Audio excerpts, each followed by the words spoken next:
Recording start हो गया ना? हाँ सर।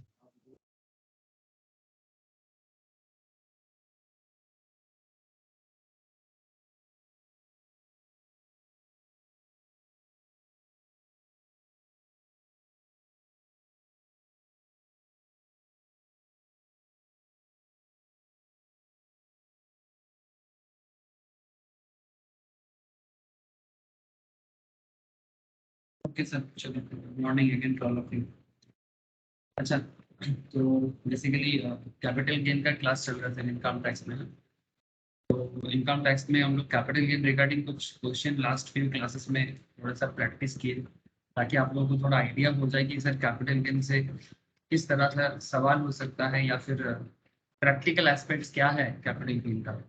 लेकिन still there are some important provisions जो कैपिटल गेन के अंदर बाकी हैं, जो मुझे आपको डिटेल्स में थोड़ा बताना है इसमें। ठीक है, ऐसे क्वेश्चन करना चालू करो तो सर प्रोविजंस ठीक ठाक से नहीं हो पाता है, लेकिन क्वेश्चंस करना भी जरूरी इसलिए हो जाता है क्योंकि जब तक आप क्वेश्चन ठीक ठाक से नहीं करोगे तो आपको प्रैक्टिकल आइडिया नहीं होता है कि क्या करना चाहिए, किस तरह का सवाल होता है, आइडिया क्रिएट नहीं होता सर।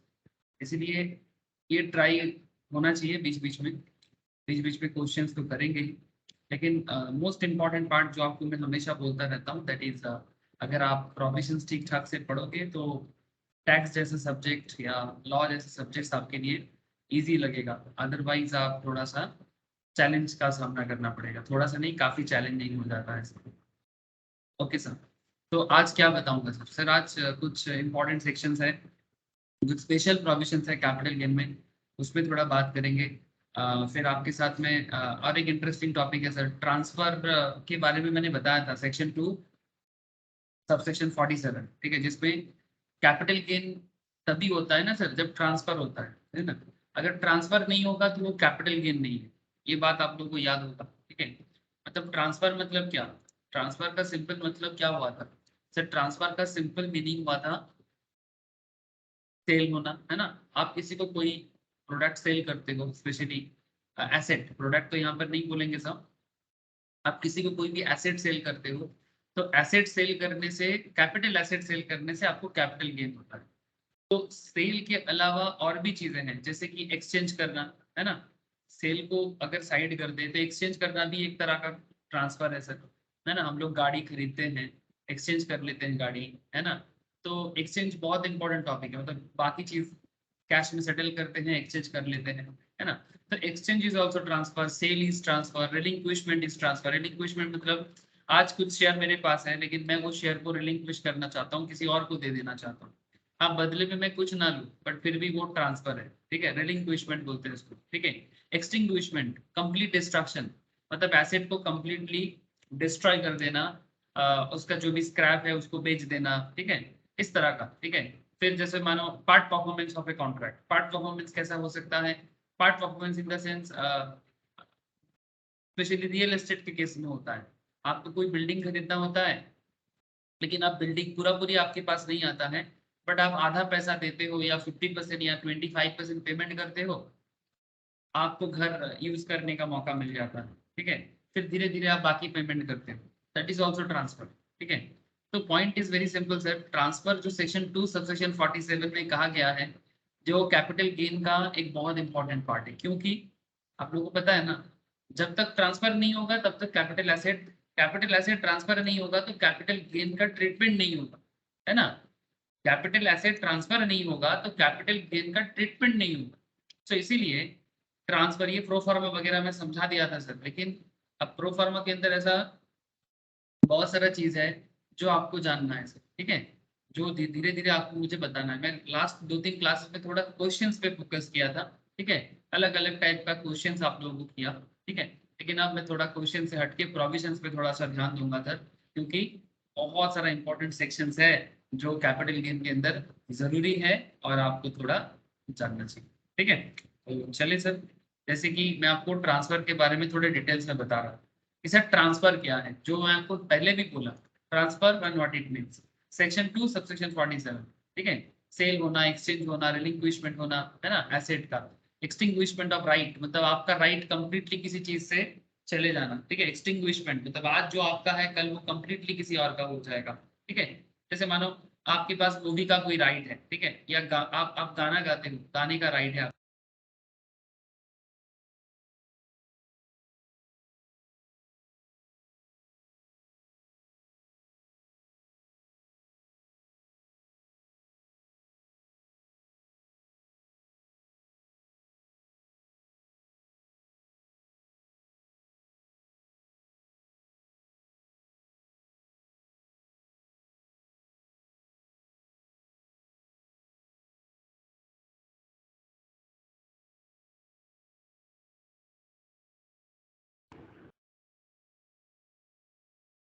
हेलो सर,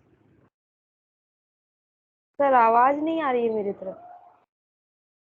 मेरा तो यहाँ पर म्यूट हो गया है। कहाँ तक लास्ट सुने थे सर? सर ट्रांसफर सर नहीं कम কিছু বলছিল।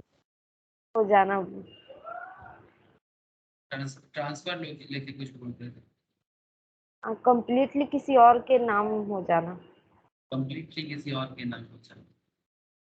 एग्जैक्टली, ये देखो sir, extinguishment of any right के बारे में बात करते हैं। एक्सटिंग्विशमेंट ऑफ एनी राइट्स में क्या होता है कि मतलब कुछ राइट आपके पास अभी है, ठीक है, आप किताब लिखते हो तो किताब में आपका राइट है, लेकिन जैसे वो राइट आप किसी को ट्रांसफर कर दोगे, ठीक है, तो कॉपीराइट ट्रांसफर है ना, तो वो उसका हो जाएगा। ट्रेडमार्क, आज आपका बिजनेस का गुडविल या ट्रेडमार्क आपके पास है, कल आप उसका बिजनेस का गुडविल किसी और को दे देते हो तो वो ट्रांसफर हो जाएगा। तो this is like extinguishment of any rights, ठीक है, अधिकार दे देना, ठीक है। तो अपना अधिकार जब आप दे देते हो तो उस पर किसी और का अधिकार आ जाएगा, बदले में आप एक कंसिडरेशन पे कुछ पैसा ले लेते हो उससे, है ना। तो ऐसा होता है ना। कंपल्सरी एक्विजिशन गवर्नमेंट करते हैं ज्यादातर केस में, जमीन ले लेता है पब्लिक से। मैं इसका एग्जांपल दिया था, जैसे recently Mumbai to Ahmedabad bullet train हो रहा है ना। 2026 तक आई थिंक इंडिया का फर्स्ट बुलेट ट्रेन आ जाएगा। बहुत अच्छा रहेगा सर, है ना। मतलब ये डेवलपिंग नेशन से इंडिया धीरे धीरे डेवलप नेशन में जा रहा है, इसका एक एग्जाम्पल बन रहा है। लेकिन ये बुलेट ट्रेन बनाने के लिए मुंबई से गुजरात का जो एरिया है उसमें जो लाइन जाएगा उसमें प्राइवेट प्रॉपर्टी बहुत सारा, प्राइवेट प्रॉपर्टी बॉम्बे के अंदर सर, मतलब मुंबई के अंदर पारसियों का बहुत ज्यादा है, ठीक है, स्पेशली गोदरेज का। मतलब ऐसे कहा जाता है कि टोटल बॉम्बे का 30% से भी ज्यादा प्रॉपर्टी कहीं ना कहीं गोदरेज से कनेक्टेड है, because they are very old in in Bombay area, ठीक है, बहुत पुराने जमाने से है। They are Parsi. पारसी और ईरानी में थोड़ा फर्क होता है, दोनों दोनों सेम एरिया से बिलोंग करता है सर, आप लोग जानते हो। जो ईरान के होते हैं उन्हीं को पारसी, ईरान का पुराना नाम पारसी है, बट पारसी इंडिया में आ गया था आज से 1000 साल पहले, 1000 1500 साल पहले, ठीक है। कोई कोई तो आया था सर चंद्रगुप्त मौर्य के टाइम पे भी आ गया था, बहुत पुरानी बात है। तो उसका एक अलग ही कहानी है। वो अलेक्जेंडर अटैक किया था, काफी सारा लोग इंडिया में शरण लिया था, वो अलग कहानी। उनको पारसी कहते हैं, लेकिन जो रिसेंट ट्रेंड में लास्ट 200-300 साल में आए हैं उनको ईरानी कहते हैं। तो ये पारसी का बॉम्बे रीजियन में जो प्रॉपर्टी का अधिकार जो है वो काफी प्राचीन है, काफी पुराना है, but that's a different story. But point ये है सर कि अब ये बुलेट ट्रेन बनाने के टाइम पे जैसे ही गवर्नमेंट बुलेट ट्रेन बनाने जा रहे हैं, देखा जा रहा है कि हर जगह में गोदरेज का जगह है। जो गोदरेज कंपनी के बारे में हम सब भी जानते हैं सर, तार से लेके अलमेरा से लेके इवन यूरिया से लेके हर चीज बनाने वाला कंपनी है गोदरेज। अब बात ऐसा है कि गोदरेज के साथ एक सेटलमेंट हुआ है, गोदरेज भी कोर्ट पे केस किया है, गवर्नमेंट कंपलसरी एक्विजिशन कर रहा है लैंड, ठीक है। अब गोदरेज को देना पड़ेगा, because this is not about a Godrej family और दिस इज अबाउट नेशन, ठीक है। तो जब बात कंट्री का है तो आप गोदरेज हो कि कौन हो फर्क नहीं पड़ेगा सर, जरूरत के हिसाब से गवर्नमेंट को आपको देना पड़ेगा। ऐसे ये एज पर कॉन्स्टिट्यूशन है, कॉन्स्टिट्यूशन पे ये चीज लिखा गया है सर कि जमीन पे किसी का फंडामेंटल राइट नहीं है। आप जिस घर पे रहते हो, मैं जिस घर पे रहता हूँ, इस पे हमारा फंडामेंटल राइट नहीं है सर, इस पे हमारा सिर्फ लीगल राइट है, ठीक है। और ये लीगल राइट कभी भी हमसे या आपसे जरूरत के हिसाब से, हाँ बहुत जरूरत मतलब बहुत जरूरी चीज हो तभी जाके आपसे छीन भी लिया जा सकता है, ठीक है। फंडामेंटल राइट पहले हुआ करता था, ठीक है, और फंडामेंटल राइट का एक प्रॉब्लम है ना, जमींदारी हो जाता है। ठीक है, अब जमींदारी में प्रॉब्लम है कि बढ़ती पॉपुलेशन के साथ जमींदारी सिस्टम तो नहीं चल सकता ना। तो ये देश काफी चीज देखा है, भारत जैसा कंट्री इतना सारा चीज देखा है। मतलब ये बहुत पुराना एक सिविलाइजेशन है, बहुत सारा अटैक, बहुत सारा इन्वेजन है ना, बहुत सारे शासक जो देश को चलाया है, किसी ने लूटा है, किसी ने लेके भागा है। ठीक है, तो इस देश का अलग ही एक कहानी है सर। तो पॉइंट इज दैट कि ये रिसेंटली आफ्टर 1947 कॉन्स्टिट्यूशन में इसीलिए थोड़ा सा मतलब थोड़ा सा इसको लिबरल किया गया कि नहीं, इस तरह से जमींदारी सिस्टम को खत्म करना चाहिए, क्योंकि अगर जमींदारों के पास ज्यादा से ज्यादा आ जाएगा, फंडामेंटल राइट्स आ जाएगा, फिर कोई जमीन देगा ही नहीं किसी को। ठीक है, तो ये सब रीजन है सर जो पूरा सिस्टम को डेवलप करने में हेल्प किया है। तो ये सब बहुत सारा मैटर एक साथ कनेक्ट कर जाता है, पर ठीक है उतना जरूरी नहीं है। तो जो भी हो, गोदरेज से लैंड लेना पड़ा, 264 करोड़ में डील हुआ सर, 264 करोड़। तो क्या हो गया सर, कंपलसरी एक्विजिशन। अब ये गोदरेज को जो पैसा मिला, ये भी उनका कैपिटल गेन का पार्ट बन जाएगा सर। ये जो 264 करोड़ है, इसमें गोदरेज को जो अमाउंट मिल रहा है, इसमें टैक्स सरकार के घर में देना पड़ेगा। समझ में आ रहा है ना सर? ये सब मैटर है sir, these are the system. ये सब सिस्टम चलता रहता है और हमें ये सब चीज पे फोकस करना चाहिए। ठीक है सर, ये ट्रांसफर के बारे में मैं पहले भी बोला था। जैसे आपके पास अगर कोई जीरो कूपन बॉन्ड है, आप उसको रिडीम करते हो, ठीक है, तो वो भी redemption of zero coupon bond भी कैपिटल गेन का पार्ट बन जाता है। मतलब ट्रांसफर है बेसिकली, पहले तो ट्रांसफर होना पड़ेगा, कि उसके बाद हमें उसे कैपिटल गेन बोलेंगे कि नहीं बोलेंगे वो बाद में देखेंगे, लेकिन ट्रांसफर होना जरूरी है। जब तक ट्रांसफर ऑफ कैपिटल एसेट नहीं होगा तब तक वो कैपिटल गेन नहीं होगा। ठीक है, जैसे जैसे आपको मैंने एक क्वेश्चन कराया था एक दो, the owner of a capital asset में convert the same into stock in trade of a business carried on by him and such conversion is treated as transfer. मतलब इसके ऊपर भी मैंने आपको बोला था कि अगर आपका कोई एसेट है, ठीक है, कैपिटल एसेट है, लाइक मानो आप जमीन का बिजनेस करते हो आजकल, लेकिन पहले आपके पास कोई पर्सनल जमीन खरीदा हुआ था, उस टाइम पे आप लैंड का बिजनेस नहीं करते थे या प्रॉपर्टी डीलर नहीं थे, बट आपका प्रॉपर्टी जो पर्सनली आपके पास कैपिटल एसेट था, आज आप जब कैपिटल प्रॉपर्टी डीलर बन गए तो आप अपने प्रॉपर्टी को भी अपने बिजनेस के अंदर ला। ठीक है, आपके पास कोई पुराने जमाने का फर्नीचर्स है, ठीक है, दादाजी के जमाने का, पर दादाजी के जमाने का, और अभी आपका फर्नीचर का बिजनेस है, तो आप अपना पुराना फर्नीचर को भी बिजनेस पे कन्वर्ट कर दे रहे हो। ठीक है, तो ये स्टॉक इन ट्रेड, मतलब कैपिटल एसेट को स्टॉक इन ट्रेड में कन्वर्ट करना, ये भी ट्रांसफर है ना। और इसका ट्रीटमेंट दो जगह में आता है सर।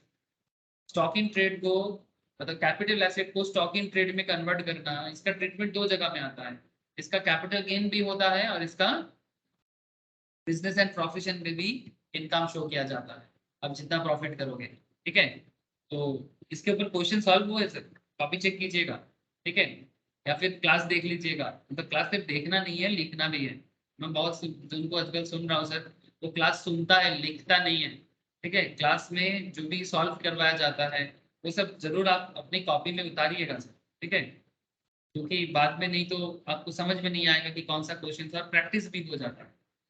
अच्छा, पार्ट परफॉर्मेंस ऑफ कॉन्ट्रैक्ट में मैंने आपको बोला ना अभी कुछ देर पहले, ये आपके पास कोई घर है, सॉरी घर नहीं है, आप किसी प्रोमोटर से घर बनवा रहे हो। ठीक है, तो घर किसी कोई जब बनवाता है तो पूरा पेमेंट एक बार में नहीं देता है, जैसे जैसे घर का एक एक स्टेज बढ़ता है तब वैसा वैसा पेमेंट दिया जाता है। तो part performance of the contract, ठीक है, sometimes positions of immovable properties given in consideration of part, मतलब पूरा पैसा नहीं मिला, मतलब आपने पूरा पेमेंट नहीं किया फिर भी प्रॉपर्टी आपको दिया गया, बाकी पेमेंट आप लोन करके दोगे या फिर समथिंग लाइक दैट, तो पार्ट परफॉर्मेंस ऑफ कॉन्ट्रैक्ट भी ट्रांसफर कहलाता है। जैसे टॉप 6 मतलब यहाँ पर पॉइंट है जो ट्रांसफर का मतलब है। सर ये तो पहले भी बोले थे, फिर आज बोलने का क्या मतलब? सर आज मैं आपको इसके साथ जुड़ा हुआ एक पॉइंट पढ़ाऊंगा। ठीक है, इसीलिए मैं आपको ट्रांसफर के बारे में एक बार याद दिला दिया। सर क्या बोलोगे? सर सेक्शन 47 के बारे में बात करें, क्या बताता है सेक्शन স্যার 47? बोलो सर। বলছি যে গিফট করলে কোনো ক্যাপিটাল অ্যাসেট সেটাকে কি ট্রান্সফার বলা যেতে পারে? गिफ्ट में डिपेंड करता है सर, ठीक है, कि वो गिफ्ट का वैल्यू क्या है, गिफ्ट कौन किसको कर रहा है, इस पे डिपेंड करता है। जैसे यहाँ पर ये पॉइंट है सर जो आपने पूछा, इसका पॉइंट मैं यहाँ पर डील करूंगा। ठीक है, यहाँ पर डील करो। मतलब अगर कोई किसी को नॉर्मली गिफ्ट जो है ना ये अदर सोर्स इनकम के अंदर ट्रीट किया जाता है, ठीक है। लेकिन गिफ्ट का नॉर्मली 50,000 तक का वैल्यू जो होता है उसमें अगर रिलेटिव्स के अंदर गिफ्ट ट्रांसफर हो रहा है, ठीक है, गिफ्ट के ऊपर एक स्पेशल पॉइंट आएगा अदर सोर्स के अंदर, ठीक है, मैं वहां पर थोड़ा डिटेल्स में बात कर पाऊंगा, ठीक है। लेकिन नॉर्मली अगर नॉर्मल 5,000 के अंदर का गिफ्ट है तो ये सब कैपिटल एसेट में नहीं आएगा, ठीक है। अब गिफ्ट क्या है वो भी तो देखना पड़ेगा, ठीक है, मतलब गिफ्ट कैपिटल एसेट है कि नहीं है, ठीक है, वो देखना है। चलो देखते हैं, गिफ्ट रिलेटेड पॉइंट आएगा सर, ठीक है, ये तो सेकेंड पॉइंट में ही है, दिखाई दे रहा सर, सेकेंड पॉइंट में ही आपका सवाल का जवाब है गिफ्ट।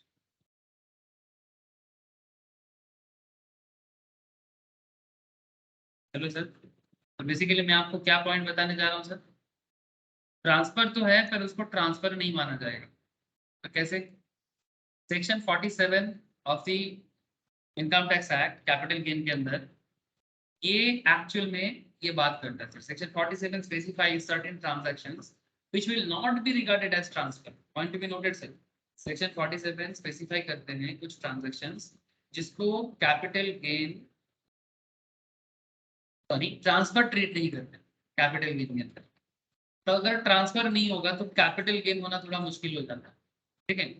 जैसे गिफ्ट आपने पूछा, गिफ्ट और विल और N irrevocable trust, gift or will और एन इररिवोकेबल ट्रस्ट। जैसे गिफ्ट का एक एरिया आएगा सर जो इनकम फ्रॉम अदर सोर्स में मैं आपके साथ डिस्कस करूंगा, सेक्शन 56 का एरिया आएगा, वहां पर आपको मैं गिफ्ट के बारे में थोड़े डिटेल्स में बात करूंगा। लेकिन नॉर्मली क्या गिफ्ट कैपिटल गेन के अंदर ट्रांसफर माना जाएगा? Any transfer of a capital asset under a gift or will और एन इररिवोकेबल ट्रस्ट, इररिवोकेबल मतलब जो वापस नहीं लिया जाता, ठीक है, रिवोक नहीं होगा, irrevocable. However, this clause shall not include transfer under a gift or an irrevocable trust or a capital asset being shares, debentures, warrants allotted by a company directly or indirectly to its employee under the employee stock option plan or scheme offered to its employees in accordance with the guidelines issued in this behalf by the central government. Section 47 subsection 3, ठीक है। मतलब इनको छोड़ के sir ये जो company जब अपने एम्प्लॉय को शेयर देता है ना, जिसको ईसॉप कहते हैं, ये अकाउंटेंसी में आप लोग करते होंगे, ईसॉप अकाउंट्स होता है सर, एम्प्लॉय स्टॉक ऑप्शंस, ठीक है, स्वेट इक्विटी शेयर भी कहा जाता है। कंपनी क्या करते हैं अपने एम्प्लॉय को थोड़ा सस्ता रेट में या कभी कभी फ्री में भी अपना शेयर देता है, गिफ्ट करता है। क्यों? क्योंकि कंपनी के लिए काम करता है, कंपनी एम्प्लॉय के लिए बनाया जाता है, मतलब एम्प्लॉय तो कंपनी को डेवलप करता है ना, तो एम्प्लॉय को कंपनी क्या करता है, ईसॉप देता है, ESOP employ stock option plan. मतलब इसमें क्या होता है, कंपनी थोड़ा लो रेट में, डिस्काउंटेड रेट में, आधे दाम पे, ठीक है, या फिर कभी कभी फ्री भी अपने एम्प्लॉय को दे देता है, बट वो नहीं आएगा सर, वो कैपिटल एसेट ट्रांसफर हो जाएगा, तो उसको ट्रांसफर माना जाता है, ठीक है। तो इस बात का हमें थोड़ा सा ध्यान रखना पड़ेगा, इस बात का हमें थोड़ा ध्यान रखना पड़ेगा। पर नॉर्मली अगर कोई किसी को गिफ्ट दे रहा है तो उसे ट्रांसफर ट्रेड नहीं किया जाना, है ना सर, ये पॉइंट है सर। अगर ट्रांसफर ट्रेड नहीं होगा तो कैपिटल गेन होने का चांसेस, बात यही है। बिल करके जब कोई जाता है प्रॉपर्टी का, है ना, तो any transfer of a capital asset done at the gift or will or irrevocable trust, ये ट्रांजैक्शंस तो है but not regarded as. However यहाँ पर एक्सेप्शन में बोल दिया, this clause shall not include transfer under a gift or an irrevocable trust of a capital asset being shares, debentures और warrant. Warrant क्या होता है? ये भी कंपनी अपने एम्प्लॉय को शेयर में किसी को देता है, ठीक है। वारंट क्या होता है कि अगर कंपनी अपने ही एम्प्लॉय को वारंट प्रोवाइड करते हैं। वारंट क्या होता है? वारंट मतलब अगर जैसे पुलिस के पास वारंट होता है किसी के नाम पे, तो पुलिस उसको क्या करता है सर, अगर किसी के नाम पे वारंट निकलता है तो पुलिस क्या ले करता जाता है, है, उठा कर ले जाता है। अरेस्ट उसको अरेस्ट करके ले जाता है ना, ठीक है। सिमिलरली अगर किसी के पास शेयर वारंट होता है ना, ये कंपनी कभी किसी के नाम पे इशू कर देता है, मानो आपके नाम पे कभी कंपनी शेयर वारंट इशू करती है। अब ये वारंट लेके आप अगर आप कंपनी के पास जाओगे ना, तो उसके वैल्यूएशन के हिसाब से जो भी उस कॉन्ट्रैक्ट में था उतना अमाउंट कंपनी को आपको देना पड़ेगा। सर्टिफिकेट की तरह होता है, आजकल डिजिटल में मिलता है, ठीक है, शेयर वारंट, ठीक है। ये नॉर्मली कंपनी अपने एम्प्लॉय लोगों को या कंपनी का जो खास शेयर होल्डर्स वगैरह हैं उनके नाम पे इशू करता है। समझ में आ रहा है? These are सिमिलर नेचर, ये सब सिमिलर नेचर का ही है, बट वो शेयर वारंट है। इसके ऊपर अकाउंटेंसी में ट्रीटमेंट सिखाया जाता है सर, कंपनी अकाउंट्स, ठीक है, ये सब मैम कराते हैं आप लोग को कंपनी अकाउंट्स के लिए, ठीक है। अदरवाइज शेयर हो, डिवेंचर हो, allotted by a company directly or indirectly to its employees under the employee stock option plan or scheme offered to its employees in accordance with the guidelines issued by the central government section 27 subsection 3। मतलब अगर ऐसा कुछ transfer चल रहा है तो वो transfer है, ठीक है। बट नॉर्मली अगर कोई किसी को गिफ्ट दे रहा है या फिर कोई विल करके जा रहा है तो वो ट्रांसफर नहीं, भले ही वो ट्रांजेक्शन है पर वो ट्रांसफर नहीं, ये कॉमन सेंस। बट क्या गिफ्ट कभी भी टैक्सेबल नहीं होता? होता है। अदर सोर्स के लिए वेट करो नेक्स्ट चैप्टर, ये तो कैपिटल गेन कर रहा हूँ, फिर बीपी और अदर सोर्स करवाऊंगा, तो वहां पर मैं आपको गिफ्ट के बारे में थोड़ा डिटेल्स नॉलेज दूंगा, क्योंकि गिफ्ट का कुछ ट्रीटमेंट ऐसा भी है जहां पर आपको टैक्स देना पड़ता है, ठीक है। अच्छा, एक बात और है ना, आप पर बहुत सारा पॉइंट्स है, एक एक करके बताता हूँ। सर आप लोग हिंदू अनडिवाइडेड फैमिली तो समझते हो, है ना। इनकम टैक्स का जो बेसिक्स होता है उसमें जो 7% के बारे में कहा जाता है, इनकम टैक्स में 7% है ना सर। 7% कौन कौन? इंडिविजुअल है, एचयूएफ है, कंपनी है, पार्टनरशिप है, हाँ सर, फार्म है, पार्टनरशिप फार्म है, आर्टिफिशियल जुरिडिकल पर्सन है, ठीक है। 7 हो गया, क्या क्या बाकी रह गया? बोलो सर। Individual, HUF, company, firm, firm मतलब पार्टनरशिप फार्म, और क्या? AOP, POI and artificial juridical person, ठीक है। आर्टिफिशियल जुरिडिकल पर्सन या फिर आर्टिफिशियल पर्सन लिख लो, ठीक है। ये बेसिक्स में सारा दिया हुआ है सर, एक बार आप लोग गो थ्रू जरूर करिए, एकदम इनकम टैक्स बेसिक्स में दिखाया जाता है। उसी 7% में से 1% होता है एचयूएफ। एचयूएफ में हिंदू अनडिवाइडेड फैमिली, अब हिंदू सुन के ना लोग ऐसे धर्मबाजी मत चालू करते हैं, ये नाम है, ये एक्चुअली देश का कल्चर के हिसाब से दिया गया है। Hindu undivided family, Hindu undivided family में क्या होता है sir? It's a joint family business, ठीक है। अच्छा, हिंदू अनडिवाइडेड फैमिली के अंदर और भी 2-3 कास्ट मतलब धर्म का मानने वाले को रखा गया है, दैट इज सिख, जैन, ठीक है, बुद्धिस्ट, ठीक है, इनको भी सिमिलर नेचर में रखा गया है। इस्लाम इसमें जगह नहीं मिला क्योंकि इस्लाम का कुछ पर्सनल लॉ का मैटर है, तो उस रेस्पेक्ट में इस्लामिक कॉन्सेप्ट को इसके अंदर नहीं रखा गया, ठीक है। तो नॉर्मली ये हिंदू अनडिवाइडेड फैमिली का जो कॉन्सेप्ट है, ठीक है, जो business family joint family business होता है, उस बिजनेस के नाम पे देश के अंदर बहुत सारा ऐसा फैमिली बिजनेस है जो चलता है और वो एचयू कहलाता है, ठीक है। अब यहाँ पर एक बात, अब सेम बिजनेस पे जिनका घर चलता है, जिनका फैमिली चलता है, ठीक है, तो वो जॉइंट फैमिली कहलाएगा, है ना। जैसे जॉइंट फैमिली बहुत लोगों का चलता है, ठीक है। जैसे मैं आपको इस्लाम की बोला, इस्लाम में मुस्लिम फैमिली बहुत जॉइंट दिखता है आजकल, ठीक है। मैं मतलब कंपेयर टू मैं जो हिंदू रिलीजियस बिलीव करते हैं, स्पेशली इन वेस्ट बंगाल, मेरा तो एक्सपीरियंस, फिर भी मुस्लिम फैमिली में देखता हूँ कि मेरा बहुत सारे फ्रेंड्स लोग हैं कि वो लोग जॉइंट में हैं भाई भाई, लेकिन जो हिंदू रिलीजियस कॉन्सेप्ट में देखता हूँ कि एक नॉर्मल एक एक्सपीरियंस बता रहा हूँ, आजकल सब भाई भाई अलग हो जाना, ठीक है। तो ये अलग चीज है, हाँ, स्पेशली इन वेस्ट बंगाल। दूसरे स्टेट में ऐसा बहुत कम दिखता है, वेस्ट बंगाल में पता नहीं सर क्या हो गया, यहाँ का कल्चर बहुत मतलब चिंता का विषय मिलता है, what ever. Now point, what is the point sir? अब ये एचयूएफ में जब प्रॉपर्टी डिस्ट्रीब्यूट होता है, ध्यान से सुनना, ठीक है, जॉइंट फैमिली बहुत कम है आजकल, फिर भी any distribution of capital asset on the total or partial partition of HUF, जब एचयूएफ पार्टीशन हो जाते हैं, जिसका मुझे डर लगता है वही मैं बात कर रहा हूँ, ठीक है। मैं अपने फैमिलीज में देखा, अपने रिलेटिव्स के फैमिलीज में देखा, पार्टीशन आजकल एक नॉर्मल सा बात हो गया, ठीक है। कोई किसी के साथ एक साथ रहना नहीं चाहता, सब अलग अलग रहे, क्योंकि एक साथ रहने में बहुत झमेला है, ठीक है। लेकिन सर इसका एक बहुत बड़ा नेगेटिव इशू क्या है जानते हो? इसका एक नेगेटिव इशू ये है कि अगर फैमिली यूनाइटेड नहीं होता है ना, तो वो देश के लिए भी बहुत खतरनाक बात है, ठीक है। United family is very important sir. अगर हम लोग भाई भाई एक नहीं रह सकते, भाई बहन एक नहीं रह सकते, तो फिर हम क्या उम्मीद कर सकते हैं दुनिया से, ठीक है। मतलब वो थोड़ा सा किसी को थोड़ा सैक्रिफाइस करना है, किसी को थोड़ा कोई कुछ ज्यादा गेन करेगा, कोई थोड़ा कम गेन करेगा, एक लेकिन एक रहना चाहिए। बट व्हाट एवर, पार्टीशन तो एक नॉर्मल सब चीज हो गया sir. So any distribution of capital asset on the total or partial partition of HUF, section 47 subsection 1, ठीक है। ये जो कॉन्सेप्ट है, इसमें अगर एक पूरा ईचयूएफ फैमिली से किसी को कोई पार्टीशन मिल रहा है, ठीक है, जब 3 भाई हैं, 3 ब्रदर के अंदर प्रॉपर्टी डिस्ट्रीब्यूट होगी, तो ये भी तो एक ट्रांसफर दिख रहा है सर, है ना। 3 भाई के अंदर प्रॉपर्टी डिस्ट्रीब्यूट होना भी तो ट्रांसफर है, ठीक है। अब ये जो ट्रांसफर है ना, ये ट्रांसफर ट्रांजैक्शन, ये जो ट्रांसफर का कॉन्सेप्ट है, इसको ट्रांसफर नहीं माना जाएगा। इसमें भी तो प्रॉपर्टी या कैपिटल एसेट ही ट्रांसफर होता है, बट ये भी ट्रांसफर ट्रेड नहीं होगा एज पर सेक्शन 47, याद रखिएगा बात, ठीक है। मैं थोड़ा सामाजिक बात कर लेता हूँ सर बीच बीच में, ठीक है। वो जस्ट मैं अपना एक्सपीरियंस बोलता हूँ, ऐसा नहीं कि मेरा जो एक्सपीरियंस है आप लोगों का भी एक्सपीरियंस वैसा हो, ठीक है। ये सामाजिक मैटर से ही जुड़ा हुआ है ना सारा चीज, समाज के बाहर तो कुछ भी नहीं है। सोसाइटी जो चलता है उसके ऊपर बेस करके ही सारा लॉ बनाया जाता है, ठीक है।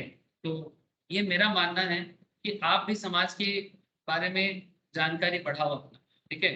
क्योंकि अगर आप सोसाइटी के बारे में नहीं समझ पाओगे, देश के बारे में नहीं समझ पाओगे, तो आपका कनेक्टिविटी नहीं बढ़ेगा सर। आप सब्जेक्ट को कभी समझ नहीं पाओगे अंदर से। इनकम टैक्स एक सब्जेक्ट जरूर है, इनकम टैक्स सीख के, इनकम टैक्स जान के आप अच्छा पैसा भी कमाओगे, बट अगर आप इसको कनेक्ट करना चाहते हो अपने डे टू डे लाइफ में, तभी जाके आप किताब का बात अच्छे से समझ पाओगे। नहीं तो सिर्फ रट्टू तोता बनना पड़ेगा, और रट्टू तोता बन के मतलब मगअप करके आप बहुत बड़ा तीर नहीं मार पाओगे, ठीक है। यही चक्कर है, इसीलिए मैं थोड़ा बीच बीच में सामाजिक बात कर लेता हूँ, ठीक है। तो any distribution of capital asset on the total or partial partition of HUF, section 47 subsection 1, ये भी ट्रांसफर दिख रहा है, पर इसको ट्रांसफर नहीं बोलेंगे, ठीक है। गिफ्ट तो ट्रांसफर नहीं है नॉर्मली, ठीक है। Transfer of capital asset by holding company to its holding own Indian subsidiary company, any transfer of capital asset by a company to its subsidiary company. मतलब अगर कोई, अब होल्डिंग सब्सिडियरी क्या होता है, कंपनी लॉ का बेसिक्स है। Holding company मतलब, मैं इसको थोड़ा सा स्लैंग टाइप में बोलता हूँ, स्लैंग मतलब कोई गाली नहीं दे बाबा, बट इट्स लाइक जैसे मैं बोलता हूँ होल्डिंग मतलब बाप कंपनी, ठीक है, और सब्सिडियरी मतलब बेटा कंपनी। सर ये क्या होता है, ये थोड़ा मेरा बना हुआ है सर, ठीक है। ऐसा कोई किताब में थोड़ी ना लिखा होता है बाप कंपनी बेटा कंपनी। जैसे वो विराट कोहली जब छक्का लगाता है, तब पाकिस्तानी बॉलर को जब मारता है तो क्या बोलते हैं, बाप बाप होता है, बेटा बेटा होता है। जैसे इस बार विराट कोहली छक्का लगाया, तो हरीश राव भी बहुत बड़ा अच्छा बॉलर है सर, लेकिन यूट्यूब वगैरह में निकल गया, बाप बाप होता है, बेटा बेटा होता है, वॉट। लेकिन जब इंडिया हारता है तब सब चुप रह जाता है। तो एशिया कप में इंडिया हार गया था, फिर हम लोग सब चुप हो गए। बट चलो ये एक नॉर्मल सा बात है। बट यहाँ पर आप कंपनी के कॉन्सेप्ट में सोचो, होल्डिंग और सब्सिडियरी क्या होता है। होल्डिंग मतलब जिस जो कंपनी दूसरे कंपनी का कितना शेयर होल्ड करने से होल्डिंग बनेगा, बोलो। एक कंपनी दूसरे कंपनी का कितना शेयर होल्ड करने से उसको हम More होल्डिंग than कंपनी बोलते हैं। मोर देन 50%, है ना। yes, sir. मैं बोल सकता हूँ 51%, ठीक है, एग्जाम्पल के लिए, ठीक है। तो अगर कोई कंपनी किसी और कंपनी का 51% शेयर होल्ड करता है तो उसे होल्डिंग कंपनी कहलाता है, ठीक है। जैसे इंडिया में बहुत सारे ऐसे कंपनी है, जिसमें जैसे कि टाटा टाटा टाटा के अंदर बहुत सारा कंपनी चलता है, ठीक है, जिसमें टाटा का शेयर होल्डिंग है। जैसे मानो कि बिग बास्केट, रिसेंटली टाटा ने बिग बास्केट पे 68% शेयर होल्डिंग ले लिया। बिग बास्केट के बारे में पता है ना sir, online grocery delivery company, ठीक है। और एक कंपनी है सर, उसमें भी टाटा का बहुत बड़ा शेयर होल्डिंग आ गया, 1mg बोल के एक मेडिसिन डिलीवरी कंपनी है। देखो इसमें भी टाटा का अच्छा खासा शेयर होल्डिंग आ गया, 1mg, ठीक है, और लिखा रहता है इसमें टाटा 1mg बोल के। लेकिन पहले ये टाटा का नहीं था, ये किसी और ने बनाया था, किसी और ने बनाया था। लेकिन इसमें टाटा का कितना परसेंटेज होल्डिंग है थोड़ा देख लेते हैं sir. I think Tata 1mg, इसको बनाने वाला कंपनी कोई और था, बट ये ऑनलाइन मेडिसिन डिलीवरी कंपनी बन गया। Bright life care private limited 2012 में बना था, और टाटा डिजिटल ने इसको 55% स्टेक से ले लिया। हेलो, देख पा रहे हैं ना सर? 2021 में टाटा डिजिटल ने इसमें 55% शेयर होल्डिंग ले लिया और कंपनी अपने नाम के आगे पीछे मतलब बेसिकली सब्सिडरी बन गया टाटा का। मतलब ये टाटा का ही एक बोल सकते हो, क्योंकि मोर देन 50% तो टाटा का पैसा से चलता है, फिर से टाटा कंपनी। ठीक है, सो इसीलिए नाम भी लिख दिया टाटा वाने। ठीक है, इट्स लाइक दैट। जैसे जो लोग फुटबॉल का मैच देखते हो, मोहन बागान और ईस्ट बंगाल के बीच पे थोड़ा सा काफी लड़ाई चलता है इन आवर वेस्ट बंगाल। ठीक है, मतलब ये बहुत ही पॉपुलर एक राइवलरी है। तो इसमें मोहन बागान रिसेंटली नहीं हो गया, मोहन बागान में एटीके का, ठीक है, एटलेटिको बोल के एक फॉरेन एक क्लब है, उसने मोहन बागान को बेसिकली खरीद लिया, काफी पैसा भी दिया मोहन बागान के डेवलपमेंट के लिए। तो अभी मोहन बागान और सिर्फ मोहन बागान नहीं है, वो एटलेटिको दी मोहन बागान हो गया। लेकिन ईस्ट बंगाल में ऐसा कोई बात नहीं है। तो ईस्ट बंगाल ही है। ठीक है, मतलब ईस्ट बंगाल क्लब जो है। तो रिसेंटली फुटबॉल मैच में एक बड़ा सा एक बैनर लगाया था ईस्ट बंगाल फैन ने। ऐसे फेमस बंगाली एक डायलॉग है, बोलता है कि माँ हराले माँ पावा जाए ना। ठीक है, इट्स लाइक मतलब मोहन बागान अपना माँ खो बैठा है, मतलब उसका अपनापन चला गया क्योंकि वो अभी कोई फॉरेन ब्रांड के अंदर में चलता है। तो ये बेसिकली वही समझ में आ रहा है ना सर आप लोगों को?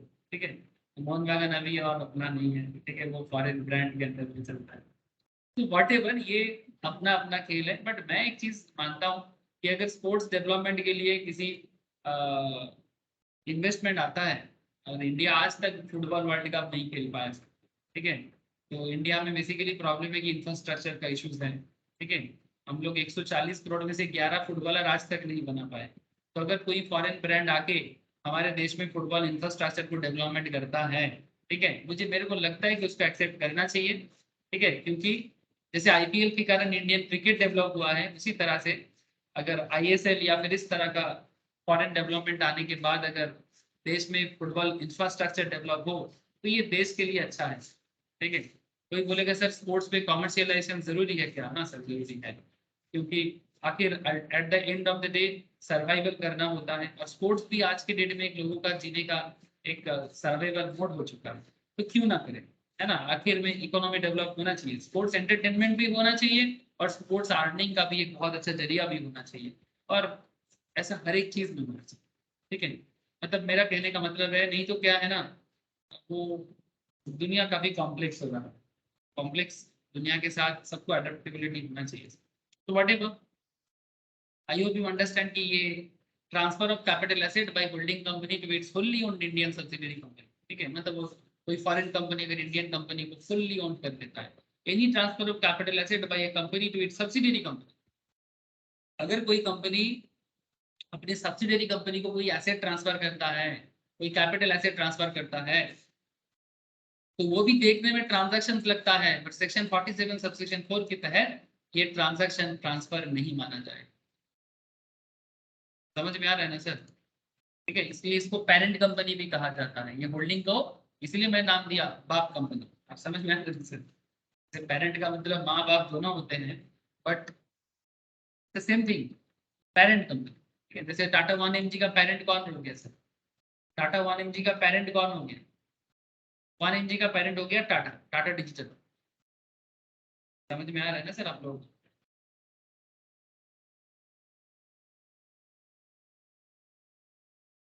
हेलो सर, समझ में आ रहा है ना sir? The parent company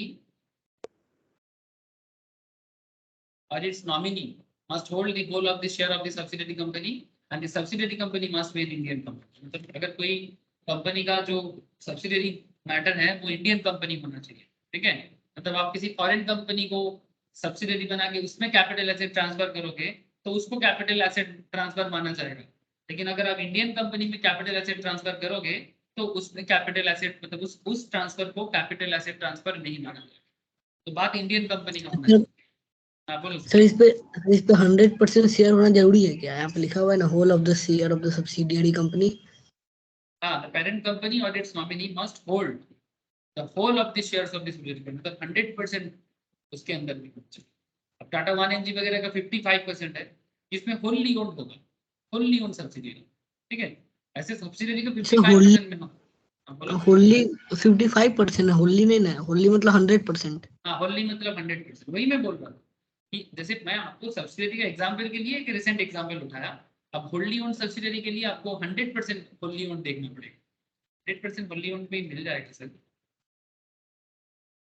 sir तो मतलब अगर टाटा कुछ अगर 1 mg में अगर कुछ ट्रांसफर करेगा तो कैपिटल माना जाएगा, कैपिटल ये हाँ गेन। हाँ माना जाएगा, क्योंकि उसका होल्डी ओन नहीं है, माना जाएगा। यस। ठीक है। होल्डी ओन इंडिया में कौन है सर? टाटा का ऐसे होल्डी ओन बहुत है। अगर आप टाटा सब्सिडियरीज का लिस्ट ढूंढोगे ना, list of entities associated Tata group, लंबा लिस्ट है, खत्म नहीं होगा, इतना बड़ा लिस्ट है जो एक्चुअली टाटा ने बाद में इन्वेस्टमेंट में। ठीक है, ये देखो, Tata chemical, Rallis India, Brunner Mond, British शॉर्ट, Magadi soda, Tata Swach, Tata communication, BSNL international Canada. ठीक है, टाटा कंसल्टेंसी, तो बहुत सारे हैं। Tata Starbucks, Tata salt, Tata Tata Neu, Tata Elxsi, Tata motors. ठीक है, आप बैठे बैठे से रिसर्च करते रहो,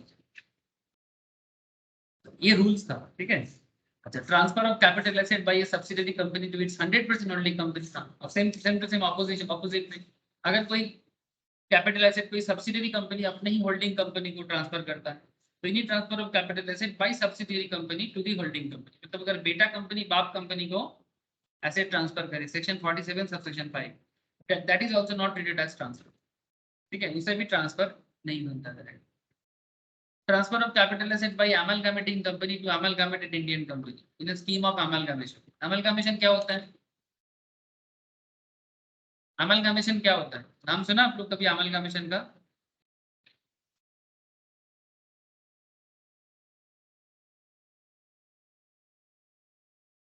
सर amalgamate मतलब दो कंपनी मिलके एक कंपनी बन जाना, that is called amalgamation.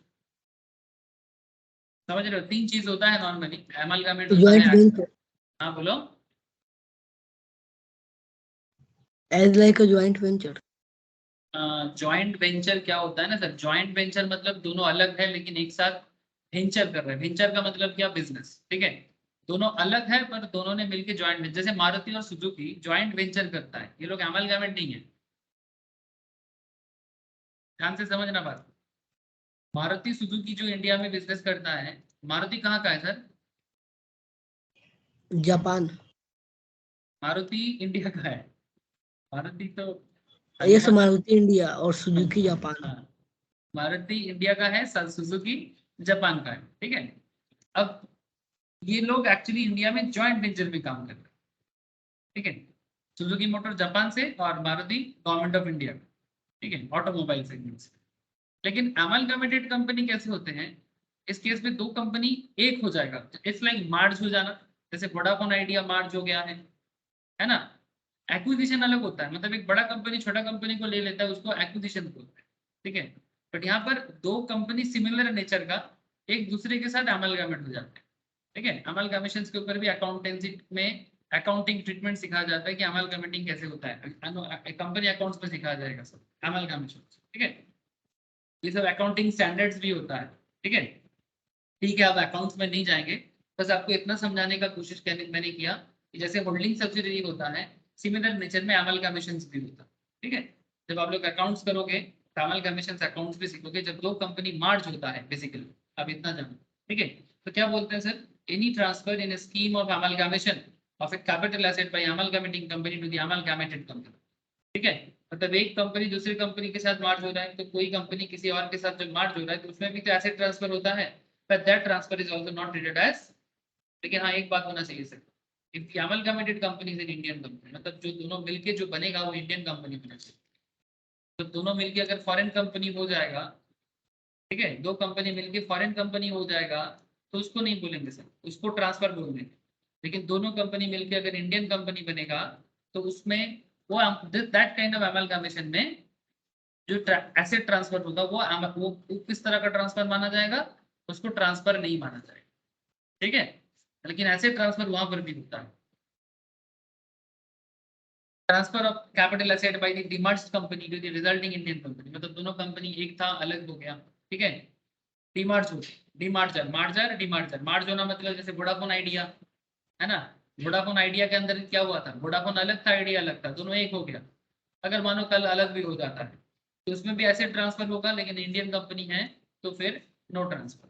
Transfer और issue of shares by resulting company in scheme of demerger, same concept, transfer of shares by a share holder in scheme of amalgamation, ठीक है। Amalgamation में जब company अपने share holder के बीच में share transfer करता है दोनों कंपनी के बीच में, जैसे पहले वोडाफोन का शेयर होल्डर अलग हुआ करता था, पहले वोडाफोन का शेयर होल्डर अलग था, आइडिया का शेयर होल्डर अलग था, अभी दोनों मिलके वी हो गया ना, तो वी का शेयर होल्डर एक हो गया है ना, मतलब वोडाफोन आइडिया के अंदर, तो इनके बीच में कुछ सेटलमेंट हुआ, ठीक है, कि कौन कितना वोडाफोन का शेयर होल्ड कर रहा था, कौन आइडिया का शेयर होल्ड कर रहा था, तो इसमें भी जो शेयर ट्रांसफर हुआ इसको भी ट्रांसफर ट्रीट नहीं किया था, ठीक है। अमलगमेशन स्कीम के थ्रू से जो होता है, मतलब अमलगमेशन जब हो रहा है तब शेयर होल्डिंग पैटर्न में जो स्कीम बनाया जा रहा है उसमें जो होता है उसके बारे में बात कर रहे हैं। कंपनी जैसे वोडाफोन आइडिया का शेयर अगर अभी कोई लेगा तो वो फ्रेशली कंपनी का शेयर ले रहा है, ठीक है, लेकिन ये अमलगमेशन के टाइम का बात कर रहे हैं। जैसे यहाँ पर एक एग्जांपल दिया है, let us take a case where A limited an Indian company hold 60% of shares in B limited, ठीक है, hold 60% share in B limited, A limited एक इंडियन कंपनी है जो बी लिमिटेड में 60% शेयर होल्ड करता है, amalgamates with A limited, B limited A के साथ मार्च अमलगमेट कर रहा है, since A limited itself is the share holder of B limited, क्योंकि ए लिमिटेड खुद ही बी लिमिटेड का शेयर होल्डर है, तो A limited being the amalgamated company cannot issue shares to itself, वो अपने आप को शेयर इशू नहीं कर सकता क्योंकि उसका तो ऑलरेडी बी में शेयर होल्डिंग है, वो भी 60%। However, A Limited has to issue shares to the other shareholders of B Limited, but A Limited B Limited के दूसरे शेयर होल्डर को शेयर इशू कर सकता है, बट A Limited खुद को कैसे शेयर इशू करेगा,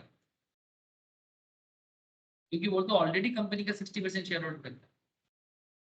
समझ में आ रहा है ना सर, इसीलिए बोला था transfer is made in consideration of the allotment to him of any shares in the amalgamated company except where the shareholder itself is the amalgamated company.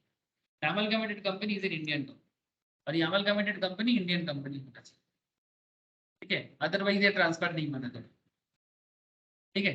तो ये बेसिकली एग्जांपल किस चीज का चल रहा है, जो ट्रांसफर नहीं होगा, मतलब आप खुद ही खुद को कैसे ट्रांसफर करोगे, क्योंकि आपका ही तो शेयर होल्डिंग है उसमें, है ना, तो इट्स लाइक दैट सर। एक एग्जांपल और एक ऐसा देखो,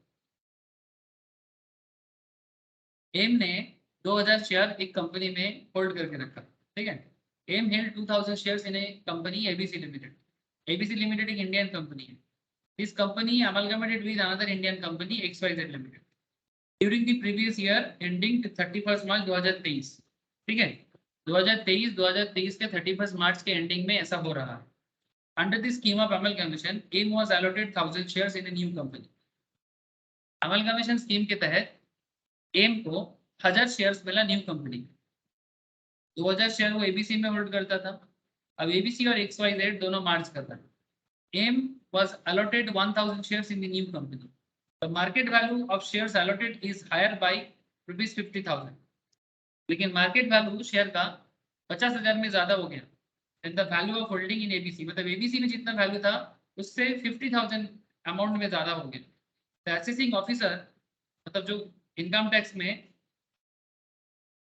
ऑफिसर होते हैं सर, इनकम टैक्स ऑफिसर मतलब जो एसेस करता है, ठीक है, जो कैलकुलेशन करता है, the assessing officer proposes to treat the transaction as an exchange, ठीक है, इसको एक्सचेंज मानना चाहता है, और एक्सचेंज इज द ट्रांसफर, और इस 50,000 को कैपिटल गेन मानना चाहता है।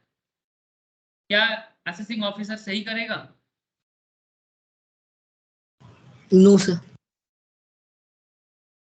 समझ में आ रहा है ना सर, अगर असेसिंग ऑफिसर इस 50,000 को कैपिटल गेन ट्रीट कर देता है तो वो गलत हो जाएगा, क्योंकि वो एबीसी में 2000 शेयर होल्ड करता था, उसके बदले वो न्यू कंपनी जो भी बनेगा एबीसी और XYZ मार्ज होके एक न्यू नाम हो जाएगा सर, ठीक है, जैसे वोडाफोन आइडिया मार्ज होके जी हो गया, ठीक है। तो in the above example the transaction is स्क्वायरली covered by the exemption explained above and the proposal of the assessing officer to treat the transaction as transactions transfer is not justified। अगर वो इसको capital gain कर देता है तो ये justified नहीं होगा, क्योंकि इसमें एग्जेम्पशंस ऑलरेडी दिया हुआ। बस यही तो बात मैं आपको पहले कर रहा था। क्लियर हुआ सर? बोलो, एनी डाउट? हेलो सर, सभी को समझ में आ रहा है? Soni, Abhishek, Shubhajit, I am asking to everybody sir. बोलो, नील, विश्वजीत, क्लियर है ना सबको? Sir Yes, sir. बोलो सर। বলছি যে কোনো কোম্পানির মোর দেন 50% শেয়ার যদি অকুপাই করা হয় তো সেটাকে তো মানে হোল্ডিং কোম্পানি বলবে, আর যাকে বললো সেটা সাবসিডিয়ারি কোম্পানি। হ্যাঁ, এবার ধরুন সেই করতে করতে পুরো 100% শেয়ার কোনো কোম্পানি গ্র্যাব করে নিল, তাহলে সেটাকে কি মানে সেটাকে হোল্ডিং কোম্পানি বলা যায় নাকি অন্য কোনো টার্ম আছে সেটা? না, হোল্ডিং কোম্পানি হোল্ডলি ওন, তখন ওটাকে বলে হোল্ডলি ওন, পুরোপুরি ওর আন্ডারে। মানে যখন কেউ কারো 100% শেয়ার হোল্ড করে নেয় তখন তাকে হোল্ডলি ওন বলা হয়। আচ্ছা, তাহলে স্যার অ্যাকুইজিশন আর ওই মানে 100% হোল্ডিং এর মধ্যে পার্থক্যটা কি? অ্যাকুইজিশন মানে হচ্ছে একটা বড় কোম্পানি যখন ছোট কোম্পানিকে নিয়ে নেয় তখন ওটাকে অ্যাকুইজিশন করা হয়। ঠিক আছে, মানে ধর একটা বড় কোম্পানি, ধর টাটা, ঠিক আছে, টাটা বিগ বাস্কেটকে কি করেছে? অ্যাকুইজিশন করেছে। টাটা 1mg কে অ্যাকুইজিশন করেছে। তো মানে এটাকে অ্যাকুইজিশন করেও হোল্ডিং করা যেতে পারে, মানে হোল্ডিং করা মানে যে অ্যাকুইজিশন হচ্ছে না এরকমটা नয়। बात समझे ना सर? होल्डिंग अगर कोई किसी को करता है या तो वो एक्विजिशंस करके ही करेगा ना, तभी तो वो होल्डिंग बनेगा। तो बड़ा कंपनी ज्यादातर केस में छोटा कंपनी को होल्ड कर लेता है, तभी तो किसी बड़े कंपनी का शेयर होल्डिंग हो जाता है 60%, 70%, 50% मोर देन, तो दैट इज ऑल्सो एक्विजिशन। और मार्ज और amalgamation normally similar nature of company में होता है, जैसे वोडाफोन आइडिया में हुआ। यहाँ पर बड़ा छोटा केस नहीं था, यहाँ पर दो कंपनी सर्वाइवल के लिए मार्ज हो गया है। प्रॉब्लम क्या था जानते हो सर? देखो ये सब बोलने के लिए काफी सारा मैटर आ जाता है। वोडाफोन और आइडिया पहले इंडिविजुअल एक एंटिटी हुआ करता था, आप लोगों को पता है सर ये चीज, क्योंकि टेलीकम्युनिकेशन के साथ हम लोग कनेक्टेड है, घर पे सबका वोडाफोन आइडिया का सिम वगैरह होता है।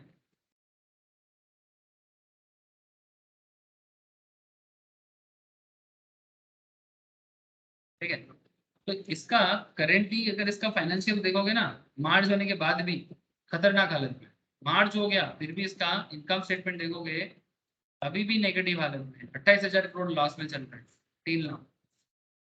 लेकिन इससे पहले इसका सिचुएशन और खराब था, मतलब इंडिविजुअली वोडाफोन है, इंडिविजुअली आइडिया और खतरनाक हालत में। मार्च हो गई, ये थोड़ा सा अपने आप को बेहतर करने का कोशिश किया। ठीक है, तो मार्च नॉर्मली सिमिलर नेचर में होता है, अमलगमेशन भी सिमिलर नेचर ऑफ कंपनीज में होता है। दो कंपनी मार्च हो गया, ठीक है, दो कंपनी एक होकर बिजनेस को चलाएगी। लेकिन एक्विजिशन या होल्डिंग के केस में क्या होता है? एक्विजिशन या होल्डिंग के केस में एक बड़ा कंपनी एक छोटा कंपनी को कंपेरेटिवली जो छोटा है उसको एक्वाइज करते हैं। या फिर जैसे आजकल होता है ना, जैसे शार्क टैंक आप लोग देखो सर, बड़ा चला है शार्क टैंक, आता था ना टीवी में, ये सोनी में आता था। एक सीरीज कंप्लीट हुआ, आप लोग देखा कि नहीं देखा शार्क टैंक? अरे नहीं देखा कोई नहीं, किसी ने भी। और शार्क टैंक में जो शार्क होता था, वो शार्क क्या करता था?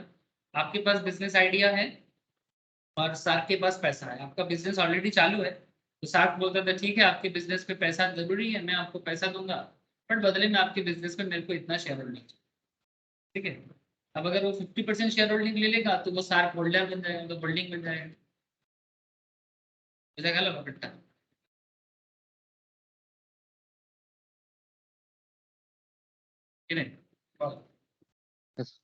স্যার বলছি হোল্ডিং আর অ্যাকুইজিশনের মধ্যে মেইন ডিফারেন্সটা কোথায়?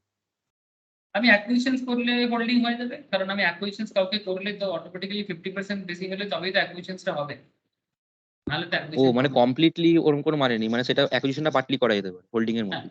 হ্যাঁ, পার্টলি আচ্ছা মানে আচ্ছা। মোর দেন 50% করলেও সেটা অ্যাকুইজিশনই হয়ে যায়। হ্যাঁ হ্যাঁ হ্যাঁ। এবার আমি যখন কারো 50% এর বেশি শেয়ার নিয়ে নিলাম, তাহলে আমি তার হোল্ডিং তো হয়েই গেলাম, এবার আমি ওর 50% অ্যাকুইজ করছি, ঠিক আছে, হ্যাঁ। ফুললি অ্যাকুইজ করি। যদি अगर मैं 50% 40% या 49% को भी एक्विजिशन नहीं कर, মোর দেন 50। मोर देन 50%, तभी ना मतलब एक्चुअली एक्विजिशन करने का मतलब क्या है? एक्विजिशन मतलब अधिकार में लेना, और तुम किसी चीज पे तभी अपना अधिकार दिखा सकते हो कंपनी लेवल में, उसका बोर्ड को चेंज कर सकते हो जब तुम्हारा उस पर्टिकुलर कंपनी में मोर देन 50% शेयर होते हैं, तब बोर्ड का कंट्रोल तुम्हारे हाथ, डायरेक्टर का कंट्रोलिंग तुम्हारे हाथ। इसीलिए तो मार्केट में आप लोग एक वर्ड सुने होंगे बाईबैक, पता है आप लोग? कंपनी शेयर बाईबैक करता है, इसका अकाउंटिंग ट्रीटमेंट भी सिखाया जाता है। तो जब बाईबैक ऑफ शेयर्स का क्या होता है, कंपनी जब देखता है कि उसका मार्केट में शेयर बहुत ज्यादा स्प्रेड हो चुका है और पब्लिक अलग अलग तरीके से शेयर को खरीद रहा है, तो कंपनी को डर होता है कि अगर किसी के पास कंपनी का 50% से ज्यादा शेयर होल्डिंग हो जाए तो कंपनी प्रॉब्लम में आ जाए। जब भी कंपनी देखेगा कि कंट्रोलिंग में दिक्कत हो, मतलब मार्केट में कंपनी का कंट्रोलिंग स्प्रेड कर जा रहा है, कंपनी का जो डायरेक्टर लोग है ना, जो कंपनी का प्रोमोटर लोग होते हैं, वो बाईबैक कर देंगे, मतलब अपना ही शेयर मार्केट से वापस ज्यादा दाम दे दे के खरीद लेगा, ताकि कंट्रोलिंग किसी और के हाथ में। समझ में आ रहा है सर? ये बाईबैक लॉ में भी सिखाया जाएगा, ठीक है, शेयर कैपिटल डिबेंचर चैप्टर में बाईबैक ऑफ शेयर्स, ठीक है, बाईबैक ऑफ शेयर्स का अकाउंटिंग ट्रीटमेंट भी सिखाया जाता है सर।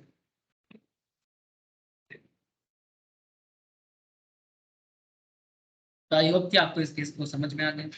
अच्छा, transfer of rupee denominated bond outside India by a non resident to another non resident. Rupee denominated bond मतलब जिसका जो बॉन्ड होता है ना, गवर्नमेंट इशू करता है, कोई कंपनी इशू करता है, बट उसका वो डॉलर डिनोमिनेटेड नहीं है सर, वो रूपी डिनोमिनेटेड। तो any transfer made outside India of a capital asset being rupee denominated bond of an Indian company issued outside India, मतलब इंडियन कंपनी बॉन्ड इशू किया है भारत के बाहर, ठीक है, by a non resident to another non resident. अगर कोई भारत का कंपनी बॉन्ड इशू करके इंडिया के बाहर से पैसा रेज करेगा, ठीक है, बॉन्ड इस टाइप ऑफ लोन, ठीक है, बंगाली में बोलते हैं ऋण पत्र, ठीक है, मतलब आप बेसिकली बॉन्ड इशू करके कंपनी के लिए कैपिटल जुगाड़ करो, ठीक है। तो ये जो बॉन्ड इशू करना, ये भी तो एक तरह का ट्रांसफर है, ये भी ट्रांसफर नहीं कहा जाता, ठीक है, ये गवर्नमेंट ने स्पेशल छूट लेकर रखा है, सेक्शन 47 सबसेक्शन 7 ठीक है। अच्छा, transfer of government security outside India bye a non-resident to another non-resident. Any transfer of a capital asset being a government security, अगर कोई government security carrying a periodic payment of interest made outside India through an intermediary dealing in settlement of securities by a non-resident to another non-resident, section 47 subsection 7b, that is also not transfer. अब ये क्या है? Government securities देखे हो कभी आप? ये आप लोग अगर कभी मार्केट से खरीदना चाहते हो, आरबीआई से, आरबीआई का एक साइट है सर, आरबीआई बॉन्ड का एक रिटेल साइट मिला है सर आजकल, मतलब आप ऑनलाइन से खरीद सकते हो savings bond, retail RBI retail direct बोल के एक आया है, इसके थ्रू से भी आप गवर्नमेंट सिक्योरिटी से देखो, open RBI retail direct account, ठीक है, अकाउंट ओपन करो और फिर आप यहाँ पर ये देखो सोवरेन गोल्ड बॉन्ड्स, ठीक है, इंश्योरेंस, आरबीआई रिटेल डायरेक्ट, आप यहाँ से जाके यील्ड बॉन्ड खरीद सकते हो। और सबसे बेहतरीन उपाय जो है आजकल बड़े बड़े ब्रोकिंग फर्म है सर, जैसे कि एक एग्जांपल के लिए मैं आपको जीरोधा कॉइन दिखाता हूँ, ठीक है, जीरोधा कॉइन बहुत पॉपुलर है सर, यहाँ जाके आप इन्वेस्ट कर सकते हो। देखो क्या क्या टॉपिक है इसमें, क्या क्या परचेज कर सकते हो, म्यूचुअल फंड्स, G6 मतलब गवर्नमेंट सिक्योरिटीज, कॉर्पोरेट बॉन्ड्स, ठीक है, ये सब है। तो आप गवर्नमेंट सिक्योरिटीज में टाइप करो, एक्सप्लोर करो, यहाँ पर आपको अलग अलग गवर्नमेंट सिक्योरिटीज का ऐसे दिखाता है, GS 2029, ठीक है, इंडिकेटिव यील्ड मतलब कितना कम से कम यील्ड ला सकता है 7.43। सर ये यील्ड कैसे कैलकुलेशन होता है? आप लोग जब फाइनेंशियल मैनेजमेंट पढ़ोगे ना मेरे पास, ठीक है, तब आपको मैं ये सब यील्डिंग सिखाऊंगा। जो लोग मेरे पास स्टॉक मार्केट का अलग से पढ़ाई करते हैं उनको तो मुझे ऐसे भी सिखाना पड़ता है, बट जो FM पढ़ेगा, ठीक है, ऐसे CS CMA सबको FM पढ़ना तो पड़ता ही है, तो FM के अंदर मुझे ये सब सिखाने का थोड़ा मौका मिलता है, ठीक है, थोड़ा नहीं अच्छा खासा मौका मिलता है। और इस पे कॉस्ट ऑफ कैपिटल बोल के एक चैप्टर आता है, तो उसमें ये इंडिकेटिव यील्ड क्या है, ठीक है, ये सब होता है। ये मैं आपको प्रैक्टिकल दिखा रहा हूँ। बीट क्लोज डेट मतलब ये अगर आप बीट करना चाहते हो तो 3 नवंबर आज रात तक ये बीट क्लोज हो जाएगा। कितना लेना पड़ेगा? यूनिट्स लिमिट 100 से लेके इतना तक आप ले सकते हैं। 6.69% का भी है, 7.40% का है, 7.54% का है, और भी मिलता है, ठीक है। ये जस्ट एक एग्जांपल के लिए मैं आपको दिखा रहा हूँ। अगर ज्यादा समझ में नहीं आता है ना कौन सा बॉन्ड अच्छा है कौन सा बॉन्ड बेकार है, तो लोगों को क्या करते हैं लोग सर, स्टेट गवर्नमेंट का भी होता है सेंट्रल गवर्नमेंट का भी होता है, कुछ लोग डायरेक्टली नहीं समझते हैं तो वो ना म्यूचुअल फंड के थ्रू से जाता है। सर कैसे पता चलेगा? इसके लिए आप म्यूचुअल फंड की पढ़ाई कर सकते हो ज़्यादा नॉलेज के लिए। जैसे सीएस एग्जीक्यूटिव में म्यूचुअल फंड का टॉपिक ऐसे ही पढ़ाया जाता है, सीएसईएम में फाइनल में पढ़ाया जाता है। बट अगर पहले से जानना है म्यूचुअल फंड क्योंकि बहुत ज़रूरी है, सिर्फ एनआईएसएम का भी मेरा म्यूचुअल फंड का क्लास चलता है। तो मैं जस्ट आपको दिखाता हूँ कि अगर कोई डायरेक्टली गवर्नमेंट बॉन्ड वगैरह खरीदने को नहीं समझ पा रहे तो वो म्यूचुअल फंड के थ्रू से गवर्नमेंट बॉन्ड में इन्वेस्ट कर सकते हैं। जैसे ये इन्वेस्टमेंट एक फंड है सर, इसमें मेरा और स्टूडेंट्स का काफ़ी सारा लोगों का है। ये मेरा बस रहता है, ये जनवरी 2022 का एक डेटा है, फैक्ट शीट्स रिसेंट और मैंने डाउनलोड नहीं किया, बट जनवरी 2022 बहुत पुराना नहीं है। जस्ट एक बार देखो, पारंपरिक कंजर्वेटिव हाइब्रिड फंड, ठीक है। अब ये कंजर्वेटिव हाइब्रिड फंड है, ऐसे फंड में आपको रिटर्न थोड़ा लो मिलेगा पर रिटर्न बड़ा श्योर शॉट मिलेगा, क्योंकि गवर्नमेंट बॉन्ड जो होता है ना वो काफी सिक्योर होता है, काफी सिक्योर। बैंक से जैसे आप पैसे रख के आराम से सोते हो, वैसा ही गवर्नमेंट सिक्योरिटीज में पैसा इन्वेस्ट करके आराम से सो जाना, कोई दिक्कत नहीं। अब ऐसे म्यूचुअल फंड बहुत सेफ होता है। जैसे देखो यहाँ पर एक म्यूचुअल फंड है जिसमें टोटल 692 करोड़ का 692.95 करोड़ का इन्वेस्टमेंट है, मतलब टोटल पूल ऑफ फंड। अब ये फंड इसने मार्केट में लगा दिया, लेकिन इंटरेस्टिंग बात ये है सर, जो मैं आपको बोलने के लिए इसको लिख के आया, इसमें गवर्नमेंट सिक्योरिटीज देखा 8.16% state government of Rajasthan, 8% state government of Kerala, 7.92 state government of Uttar Pradesh, Telangana, Madhya Pradesh, Punjab, Madhya Pradesh, मतलब हर एक स्टेट का बॉन्ड होता है। स्टेट बॉन्ड में इसका इन्वेस्टमेंट, स्टेट गवर्नमेंट को बॉन्ड चाहिए, मतलब बॉन्ड इशू किया और उसका पैसा गवर्नमेंट लेगा, ठीक है। बदले में आपको एक टाइम पीरियड होता है, 3 साल 4 साल 5 साल बाद आपको रिटर्न करेगा, ठीक है। तो इस पर्टिकुलर फंड में 75% बॉन्ड में गवर्नमेंट सिक्योरिटीज में इन्वेस्टमेंट। गवर्नमेंट सिक्योरिटीज क्या हुआ ये तो आपको समझ में आ गया। अब ये पॉइंट भी समझ में आ जाएगा।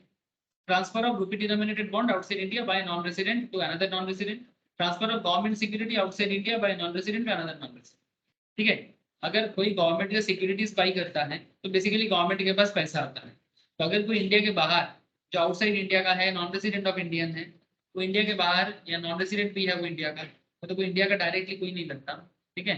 लेकिन वो इंडियन सिक्योरिटीज में इन्वेस्ट किया है, गवर्नमेंट को पैसा मिलता है और वो एक दूसरे के अंदर ट्रांसफर करता है, तो इसे भी ट्रांसफर नहीं होता। Redemption of sovereign gold bonds by an individual, redemption by an individual of sovereign gold, sovereign मतलब गवर्नमेंट का बॉन्ड होता है, sovereign gold bond issued by RBI under the sovereign gold bond scheme 2015 section 47 subsection 7C, ठीक है। अगर आप gold bond redeem करते हो, ठीक है, और उसमें आपको जो भी गेन होता है, ठीक है, वो भी ट्रांसफर नहीं होगा, मतलब इसमें कैपिटल गेन टैक्स नहीं है। सर मैं आपको अभी दिखा रहा हूँ, कहाँ चला गया?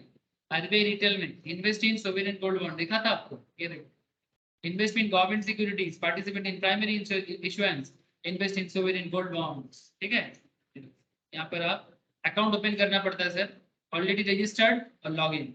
आप ऑलरेडी रजिस्टर्ड हो सकते हो या साइन इन करके आप कर सकते हो। सोवरेन गोल्ड बॉन्ड क्या है अगर आपको जानना है तो आप यहाँ से आरबीआई के साइट में जाके जानकारी ले सकते हैं।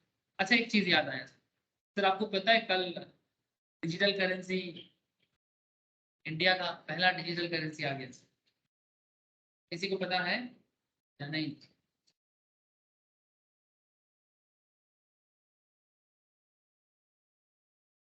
सर गवर्नमेंट ऑफ इंडिया ने पहला डिजिटल करेंसी लॉन्च कर दिया, मतलब अभी ये चीज सिक्योरिटी मार्केट में ही पहले डील होगा, फिर धीरे धीरे इसका एक रिटेल डिजिटल करेंसी होगा और एक होलसेल डिजिटल करेंसी। रिटेल का जो कॉन्सेप्ट है वो आम आदमी के पास रहेगा, जो होलसेल होगा वो बिजनेस लेवल में ही होगा, ठीक है।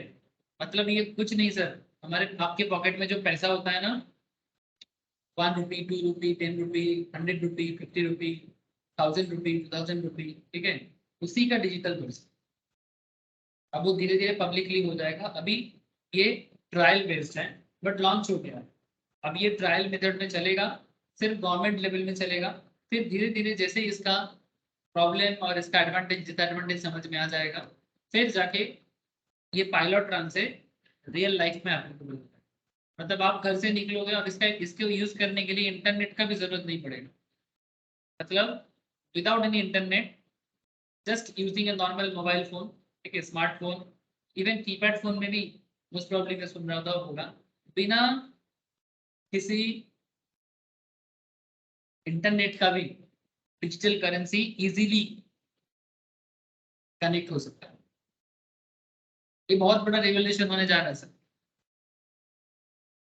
खबर मिला आप लोग? अच्छा, यहाँ पर अब सोवरेन गोल्ड बॉन्ड क्या है? Government securities denominated in grams of gold,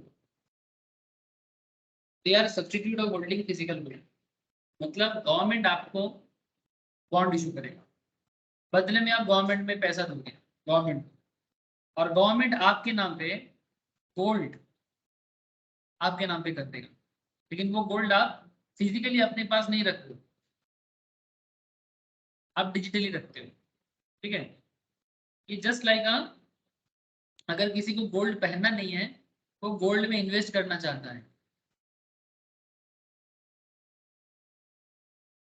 तो क्या करते हैं? They are just a substitute for holding physical gold. Investors have to pay the issue price in cash and the bonds will be redeemed in cash on maturity. The bond is issued by reserve bank on behalf of government of India. बाकी और जानकारी लेना है, आप sovereign gold bond के पूरा detail RBI retail के site में जाके अपना एजुकेशन बढ़ा। बट एक बात है, कैपिटल गेन में इसको ट्रांसफर नहीं माना जाता। मतलब सोवरेन गोल्ड बॉन्ड जब आपको रिडीम करेगा तो आपको जो गेन होगा वो ट्रांसफर नहीं है, और क्योंकि ट्रांसफर नहीं है तो कैपिटल गेन भी नहीं है। एक्सेप्शन समझ में आ रहा है सर? मतलब कैपिटल गेन बहुत सारी चीज में तो होता ही है, बट ये मैं आपको आज ये बता रहा हूँ कि ट्रांसफर नहीं होगा तो फिर वो कैपिटल गेन में उसका ट्रीटमेंट नहीं होता है। Transfer of specified capital asset to the government or university etcetera, any transfer of any of the following capital asset to the government or to the university of the national museum, national art gallery, national archives, or any other public museum or institution notified by the central government to be a national importance or to be renowned throughout any state, work of art, archaeological, scientific, art collection, book, manuscript, drawing, painting, photograph, print, ये सब जो transfer होता है ना government of university में, ये सब transfer को कैपिटल मतलब ट्रांसफर नहीं माना जाएगा। ट्रांजैक्शन तो है बट ट्रांसफर नहीं है। Transfer or conversion of bonds or debenture etcetera into shares or debenture क्या है sir? Any transfer by way of conversion of bonds or debenture stock or deposit certificate in any form of a company into shares or debentures of that company. Sir what is this? It's like कि आपके पास किसी company का share है, मतलब मानो आपके पास किसी company का डिवेंचर है, कंपनी डिवेंचर इशू करता है, पर बाद में वही डिवेंचर को कंपनी शेयर में भी कन्वर्ट कर सकता है। इसको कहते हैं कन्वर्टेबल डिवेंचर। क्या कहते हैं सर इसको? Convertible debenture. अब कंपनी मार्केट में बॉन्ड डिवेंचर इशू करता रहता है सर, ये भी बहुत पॉपुलर है। हाँ पता चलता है मार्केट में, सभी एरिया है जानने का।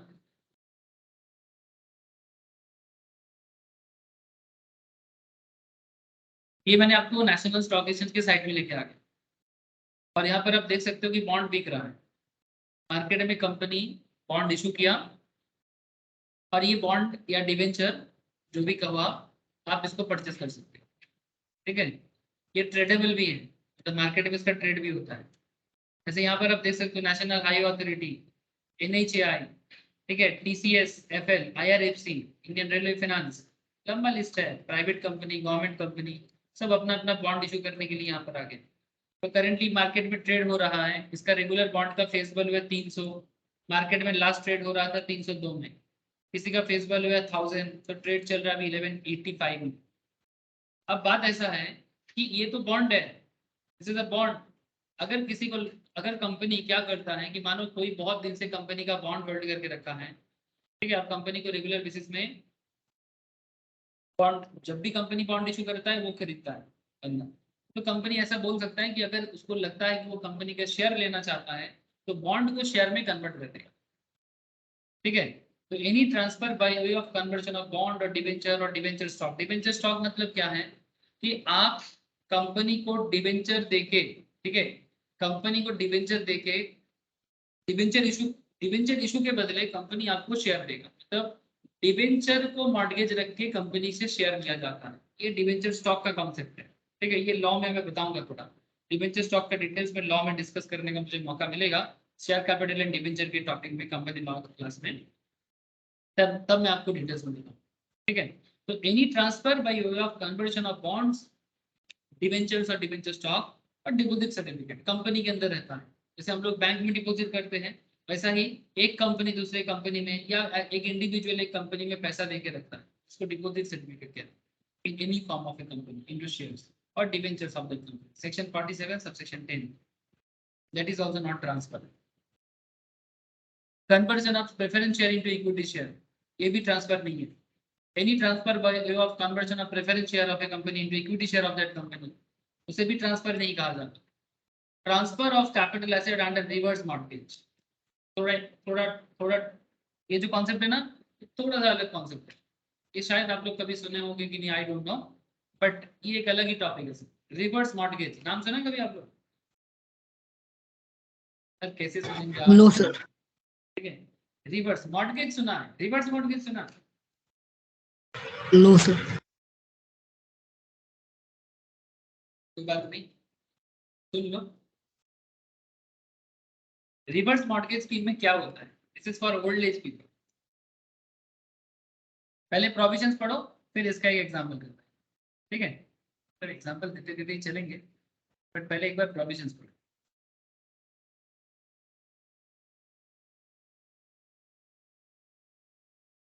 Transfer of capital asset under reverse mortgage, section 47 subsection 16 क्या होता है sir? Any transfer of a capital asset in a transaction of reverse mortgage under a scheme made and notified by the central government. Central government scheme में चलता है। Reverse mortgage scheme is for the benefit of senior citizen. मैं आपको बोला ना, for the old age people, मतलब greater than 60 years, उन्हीं को बोलते हैं ना senior citizen। Own a residential house property, जिनका अपना घर है, इसका अपना residential house है। In order to supplement their existing income, they can mortgage their house property with a scheduled bank or housing finance company in return for a lump sum amount or for a regular monthly, quarterly or annual income. The senior citizen can continue to live in the house and receive regular income without the botheration of having to pay back the loan. The loan will be given up to say 60% of the value of residential house property. Also, the bank or housing finance company would undertake a revaluation of the property once every 5 years. The borrower can use the loan amount for renovation. जो senior citizen loan लेगा अपना घर को mortgage रख के, तो उस loan को कैसे यूज कर सकता है? घर को रिनोवेशन करने में, एक्सटेंशन ऑफ रेसिडेंशियल प्रॉपर्टी को बढ़ा सकता है, families medical and emergency expenditure को यूज कर सकता है।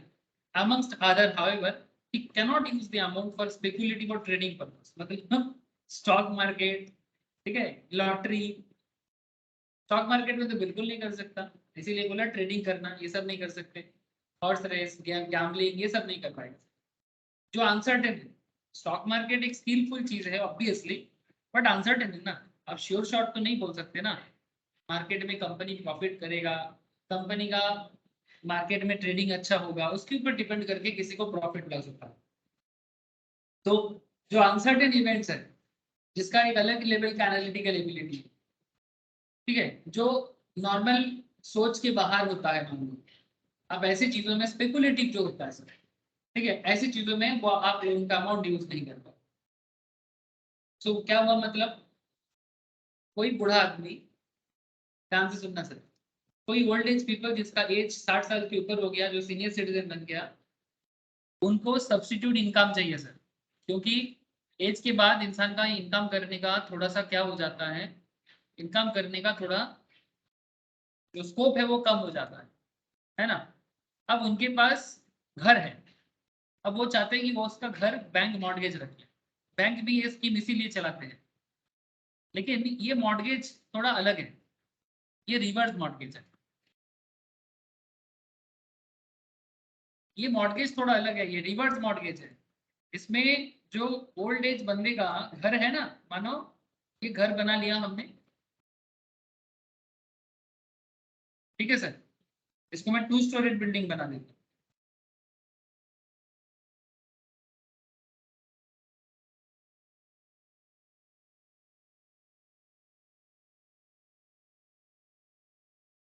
बढ़िया घर होना चाहिए। 2 स्टोरेड बिल्डिंग है, लेकिन ये किसका है? 60 ग्रेटर देन 60 एज के पीपल का है। अब इनको सब्स्टिट्यूट इनकम चाहिए सर, किसको? इस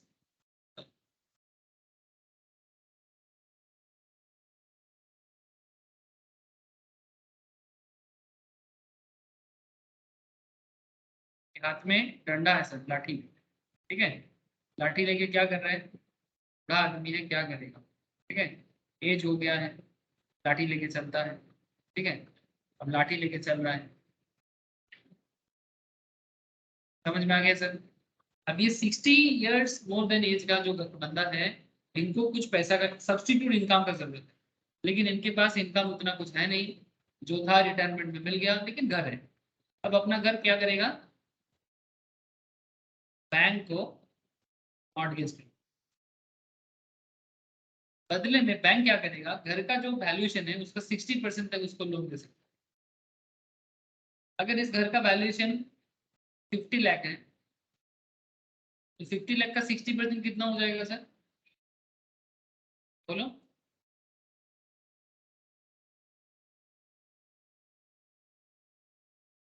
30 लाख है ना? सही बोला ना सर? आपको 30 लाख तक लोन दे सकते Yes. हैं, आपको 30 लाख तक लोन मिल सकता है। मोस्ट इंपॉर्टेंट पार्ट, ये लोन आप एट ए टाइम भी ले सकते हो, या फिर आप मंथली इंटरेस्ट, मंथली, क्वार्टरली या एनुअल इनकम बेसिस में भी ले सकते हो। रेगुलर या लमसम दोनों ले सकते हो, एनीथिंग। या तो लमसम में 30 लाख ले लो, या फिर रेगुलर मंथली या क्वार्टरली पेंशन की तरह ले लो, लेकिन आपका घर क्या है? बैंक के पास गिरवी है। अब आप बोलोगे सर इसमें नॉर्मल गिरवी और इस गिरवी में क्या फर्क है?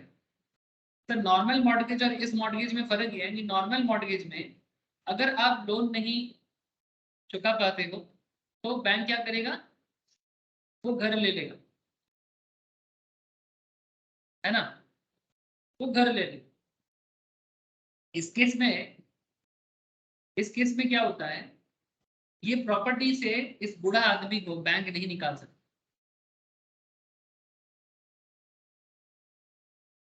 ये घर को यूज करना, इस घर का सारा बेनिफिट ये ओल्ड एज बंदा तब तक ले सकता है जब तक इनका डेथ नहीं होता। अब आप बोलोगे सर तो फिर डेथ के बाद क्या होगा? सर डेथ के बाद अगर इनका कोई अमाउंट बाकी है, अगर डेथ के बाद ये लोन नहीं रिपे कर पाया, तो घर बैंक का है। लेकिन अब कोई बोलेगा सर इनका अगर कोई चिल्ड्रन आके बोलता है कि हमें घर दे दो, तो वो चिल्ड्रन ये घर ले सकता है वापस, बट चिल्ड्रन को इंटरेस्ट या लोन रिपे करना पड़ेगा, तब जाके वो घर छुड़ा सकेगा। अब कोई बोलेगा सर ये तो ओल्ड एज बंदा ने गलत किया, लेकिन सर ये बात देखो सर, नॉर्मली क्या है, ओल्ड एज के बाद बच्चे लोग को ही पेरेंट्स को देखना पड़ता है नॉर्मल सेंस में। तो अगर ओल्ड एज में एक पापा को उसका घर बेचना पड़ रहा है अपना गुजारा चलाने के लिए, ऐसा पापा का बात करो। हर पापा का बात सेम नहीं होता सर, ठीक है। कोई किसी का पापा ओल्ड एज में अच्छा खासा प्रॉपर्टी का मालिक बन जाता है, वो अलग चीज, ठीक है। ये उस पापा का बात है, ठीक है, वो ओल्ड एज का, उस ओल्ड एज इंसान का बात है जिसका रेगुलर इनकम नहीं है, जो सरवाइव नहीं कर पा रहे, जिसको खाने का पैसा, दवाई का खर्चा उनका चिल्ड्रन नहीं दे रहा है, या फिर उसका कोई चिल्ड्रन है नहीं, समथिंग लाइक दैट। ऐसे सिचुएशंस में ओल्ड एज बंदा क्या करेगा? वो घर को मॉर्गेज करेगा, बैंक उसका प्रॉपर्टी का 60% तक लोन लमसम में या फिर रेगुलर या मंथली या क्वार्टरली इनकम के हिसाब से उस बंदे को देगा। और बैंक क्या करेगा? एवरी 5 ईयर्स में, एवरी 5 ईयर्स में प्रॉपर्टी रिवैल्यू करेगा, ठीक है। अगर प्रॉपर्टी का वैल्यूएशन गिर जाएगा तो लोन का अमाउंट भी गिर जाएगा, मंथली इनकम भी गिर जाएगा। अगर वैल्यूएशन बढ़ता है तो उस हिसाब से बढ़ेगा। सेम टू सेम बात है। सर अगर एक ही बार में ले लिए पूरा तो? हाँ ले सकता है, कोई प्रॉब्लम नहीं। और उस लोन को लेके वो अपना घर को, कोई इंटरेस्ट भी नहीं देना है उसको, कोई इंटरेस्ट भी नहीं देना है। सर अगर कोई बूढ़ा आदमी 60 साल के बाद लोन ले लिया और 150 साल जिंदा रह गया? तो सर ये तो 150 साल कितना लोग देखे हो आप 150 साल वाले? कोई कोई मतलब 1000 में एक होगा। 1000 में 150 साल का सर, आज मतलब करंट पीरियड ऑफ सोसाइटी में 150 साल वाले लोग आपको नॉर्मल सोसाइटी में नहीं दिखेगा। अगर आप ऐसे लोग देखना चाहते हो तो एक जगह है, अगर आप पहुंच पाओ तो देख पाओगे। कहाँ जानते हो?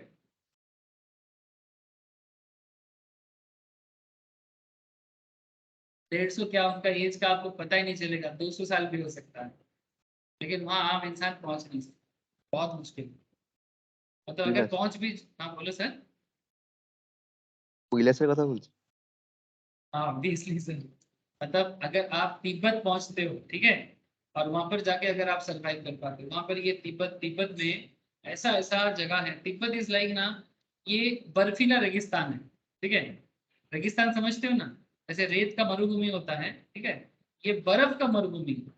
यहाँ पर पूरा सूखा है, एक पत्ता तक नहीं उगता किसी जगह में प्रॉपरली, पानी मिल जाएगा आपको, ठीक है, लेकिन यहाँ पर कुछ लोग हैं जो जो जो बेसिकली स्पिरिचुअलिटी के साथ, ठीक है, मतलब दे आर बेसिकली, जिसको हम लोग बोलते हैं ना साधना करते हैं, यहाँ पर ऐसे ऐसे लोग हैं, ठीक है, जो अभी भी जिंदा है, जिनका age may be more than 200 years, may be more than 150 years, still and कुछ खाता पीता नहीं है सर, कोई खाना पीना नहीं है इनका, ये सूरज लेता है और एक अलग ही तरीके से ये अपना शरीर को रखता है, ये भी एक अलग मैजिक है सर, जो समझेगा वो समझ सकता है, और इनके पास पहुंचना इतना पॉसिबल नहीं है, वो नॉर्मल लोगों से उतना मीट करता ही नहीं है, बहुत रेयर। गौतम बुद्ध से कोई मिला था, मेरे को जितना बताएं, गौतम बुद्ध से मिला था कुछ लोगों ने, एक स्पेशल प्रैक्टिस है, ऐसा लोग आम जिंदगी में नहीं मिलेगा। आम जिंदगी में इंडिया का करंट एज क्या है? Average age of Indians currently 60 70 to 50 to 60 70 है, बढ़ गया सर, अभी बढ़ गया सर, अभी पहले से डेथ रेट काफी कम हो गया है due to development in medical science. Current age sir, हाँ एक जमाना था आज से 1000 ईयर्स बैक, उस टाइम पे इंडिया काफी डेवलप था, उस टाइम पे लोगों का एज मतलब 100 ईयर्स एवरेज एज था, ठीक है। इसीलिए अगर आप कभी देखोगे अशोका, चाणक्य, चाणक्य तो सर 130 साल जिंदा था, 130 ईयर्स, तो मैं आज से 2000 2500 पुराना बात कर। हाइट कितना होता था पता है इंडियंस का एवरेज हाइट, ठीक है sir, 7 foot 7.5 foot average height होता था।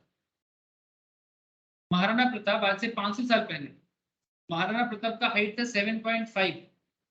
अब महाराणा प्रताप का, राजस्थान के बड़ा बहुत फेमस किंग थे, अकबर कभी भी उनके सामने नहीं आया था, कभी भी नहीं, इतिहास में वो खुद लिख के गया है, ठीक है, कि वो कभी भी उसको सामना नहीं किया, क्योंकि उसको पता था कि महाराणा प्रताप इतना वीर है कि अगर सामने सामने लड़ाई करेगा तो वो हार जाएगा, ठीक है। और कोई एक फकीर ने उनको बोल के रखा था कि तुम कभी इनसे मिलना मत, ठीक है।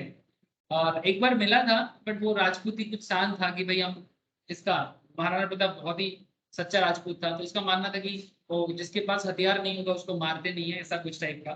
तो जो भी वो, मैं इतिहास में नहीं जाता, बट मैं गेज की राणा सांगा था, ठीक है, राणा सांगा, फिर आपका पाकिस्तान में जो आज का जगह है सर, रावलपिंडी, बप्पा रावल, इनका हाइट था सर 8 फुट 8.5 फुट के आसपास।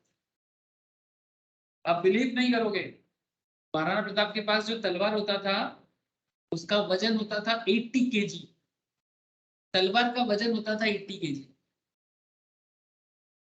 ठीक है, it's not a joke sir. आप कभी इतिहास की किताब में देखनी है, कभी कभी म्यूजियम में भी कहीं जगह में है कि वो हल्दी घाटी के वार में किसी का गर्दन पूरा उसके धड़ से एक कोप में अलग कर दिया था, तो वो नॉर्मल तलवार में नहीं होता है सर, 80 kg का तलवार होगा तभी पॉसिबल है, नहीं तो एक कोप में पूरा धड़ अलग होना, नॉट अ जोक सर, ठीक है। तो जो भी हो, तो इस तरह का इंसान आज के डेट में जो सोसाइटी का लिविंग स्टाइल है, इसमें तुम भूल जा सकते हो सोसाइटी। दवाई खा के, शुगर प्रेशर का दवाई खा के, थायराइड का दवाई खा के इंसान अगर 75-80 साल जी लेता है, मतलब बहुत जी लेता। करेंट जो क्वालिटी ऑफ लिविंग है, केमिकल लिविंग है ये, करेंट जो लिविंग स्टाइल है केमिकल लिविंग है, और ये एंटी नेचर लिविंग है हम लोग का, मतलब 90% लोग एंटी नेचर लिव करते हैं, मतलब नेचर के ऑपोजिट में जीते हैं, खान पीन सब कुछ नेचर के ऑपोजिशन से। मतलब नेचर जैसे बोलते हैं हम लोग वैसा नहीं रहता। नेचर कहता है कि सूरज उगते उगते आप उठ जाओ, मतलब बिफोर द सन, सो जाओ, शाम को 5-7 बजे के बाद कुछ मत खाओ, ठीक है। तो ये सब कहाँ करते हैं, पॉसिबल नहीं है सब, देर से जो भी हो। समझ में आ गया? विश्वजीत मेरे को अलग जगह में लेके चलना। ओके, रिवर्स मॉर्गेज क्लियर है सर, बताओ। ठीक है, Yes, sir. ये एक স্যার स्पेशल বলছি स्कीम যে है। রিভার্স মর্টগেজ করলে সাপোজ हाँ, ধরুন একটা জায়গায় ভ্যালুয়েশন হলো সাপোজ 30 লাখ টাকা মানে আর কি লোন পাওয়া যেতে পারে। हाँ, তো একবারেও লামসাম 30,000 মানে 30 লাখ টাকা নিয়ে নিল, তার 5 বছর পর আপনি বললেন যে জায়গাটা ভ্যালুয়েশন হবে, পরে দেখা গেল কি জায়গাটার ভ্যালুয়েশন কমে গেল, তখন সেটা কিভাবে অ্যাডজাস্ট করবে ব্যাংক? সেক্ষেত্রে ব্যাংক পরে যে প্রপার্টিতে যে অ্যাডজাস্টমেন্টটা করবে, ঠিক আছে, এবারে সেটা ব্যাংকের কাছে একটা ডিসিশন মেকিং থাকে, ঠিক আছে? কি আমি লামসাম দেবো নাকি আমি মান্থলি বা কোয়ার্টারলি দেবো, ঠিক আছে? পরে ওই আচ্ছা, প্রপার্টিটা আর যার জায়গা হুম, যার জায়গা দেখ বেসিক্যালি যেহেতু না আমি मतलब বলতে চাইছি যে আমি বলতে চাইছি মানে যার জায়গা যে মর্টগেজ করলো সে ধরুন যে রিডেমশন না করা অব্দি কি ওই জায়গাটা সে ভোগ করতে পারবে? ऑब्वियसली अंटिल डेथ, जब तक उसका डेथ नहीं हो जाता तब तक उस घर से किसी को मतलब कोई बैंक उसको हटा नहीं सकता।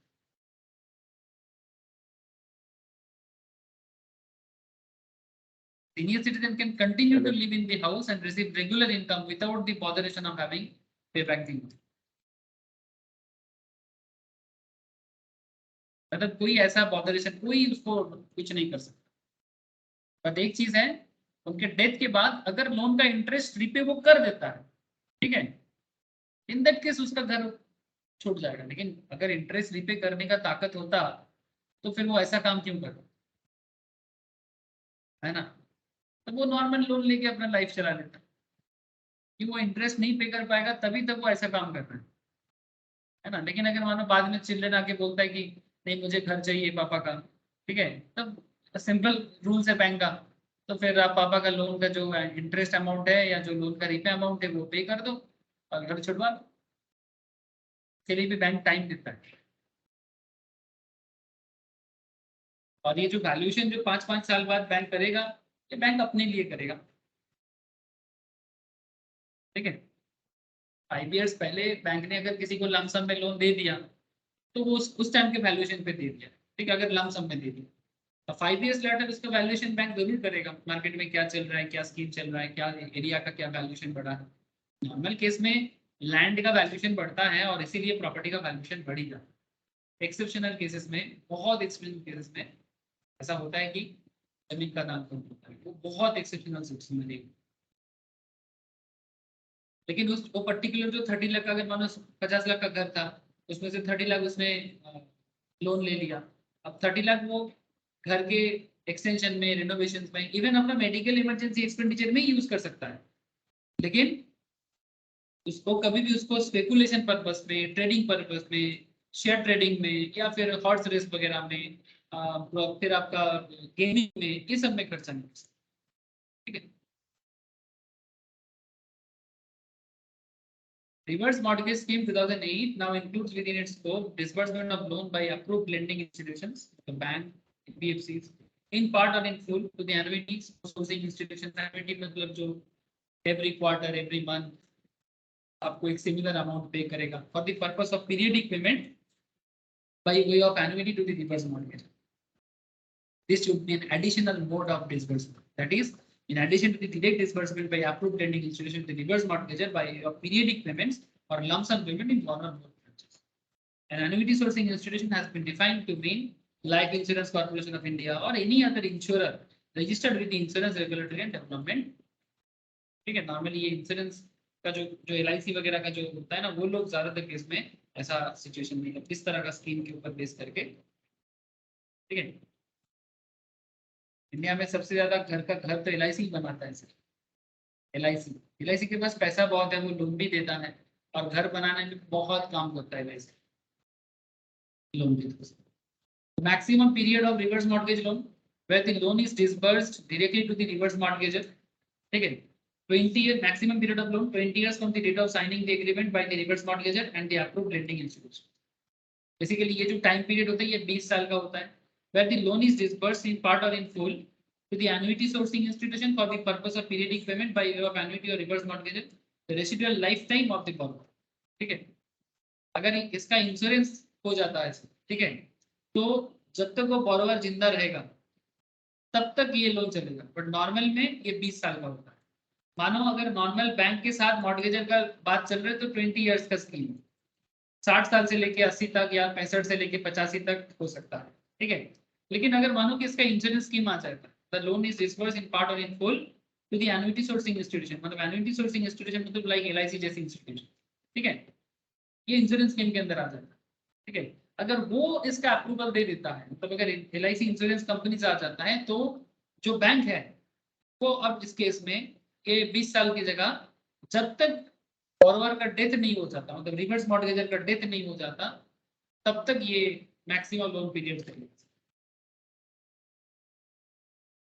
सिंपल समझ, क्योंकि इंश्योरेंस वाले आ गए ना, एन्युटी सोर्सिंग इंस्टीट्यूशन LIC जैसे इंस्टीट्यूशन आ जाता है सामने, वो बैंक को बैक देता है, वो बैंक को बैक देता है, ठीक है, कि भाई अगर कुछ प्रॉब्लम होगा तो हम लोग देंगे,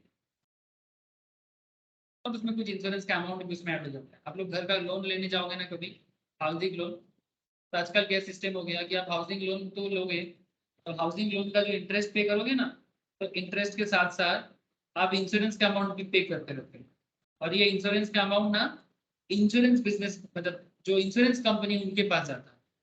तो अगर कभी ऐसा होता है कि आपका लोन का घर है, लेकिन अगर कभी घर पे आग लग गया, अगर कभी घर पे फ्लड आ गया, समथिंग लाइक दैट, या फिर कभी घर पे एक्सीडेंटल कुछ भी हो गया, ठीक है, तो उसके अगेंस्ट भी इंश्योरेंस कंपनी से बैंक को पैसा मिल जाएगा, और वो प्रीमियम आप एवरी इंस्टॉलमेंट के साथ भरते रहे।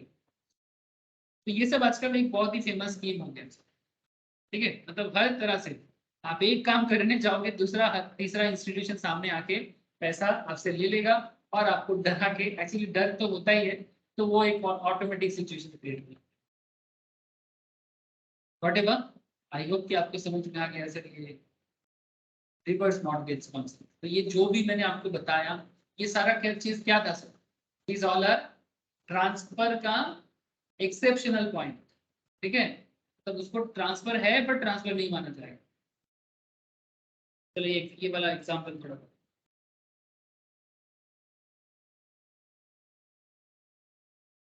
in which of the following situations capital gain tax liability does not arise, ध्यान से सुनना, इनमें से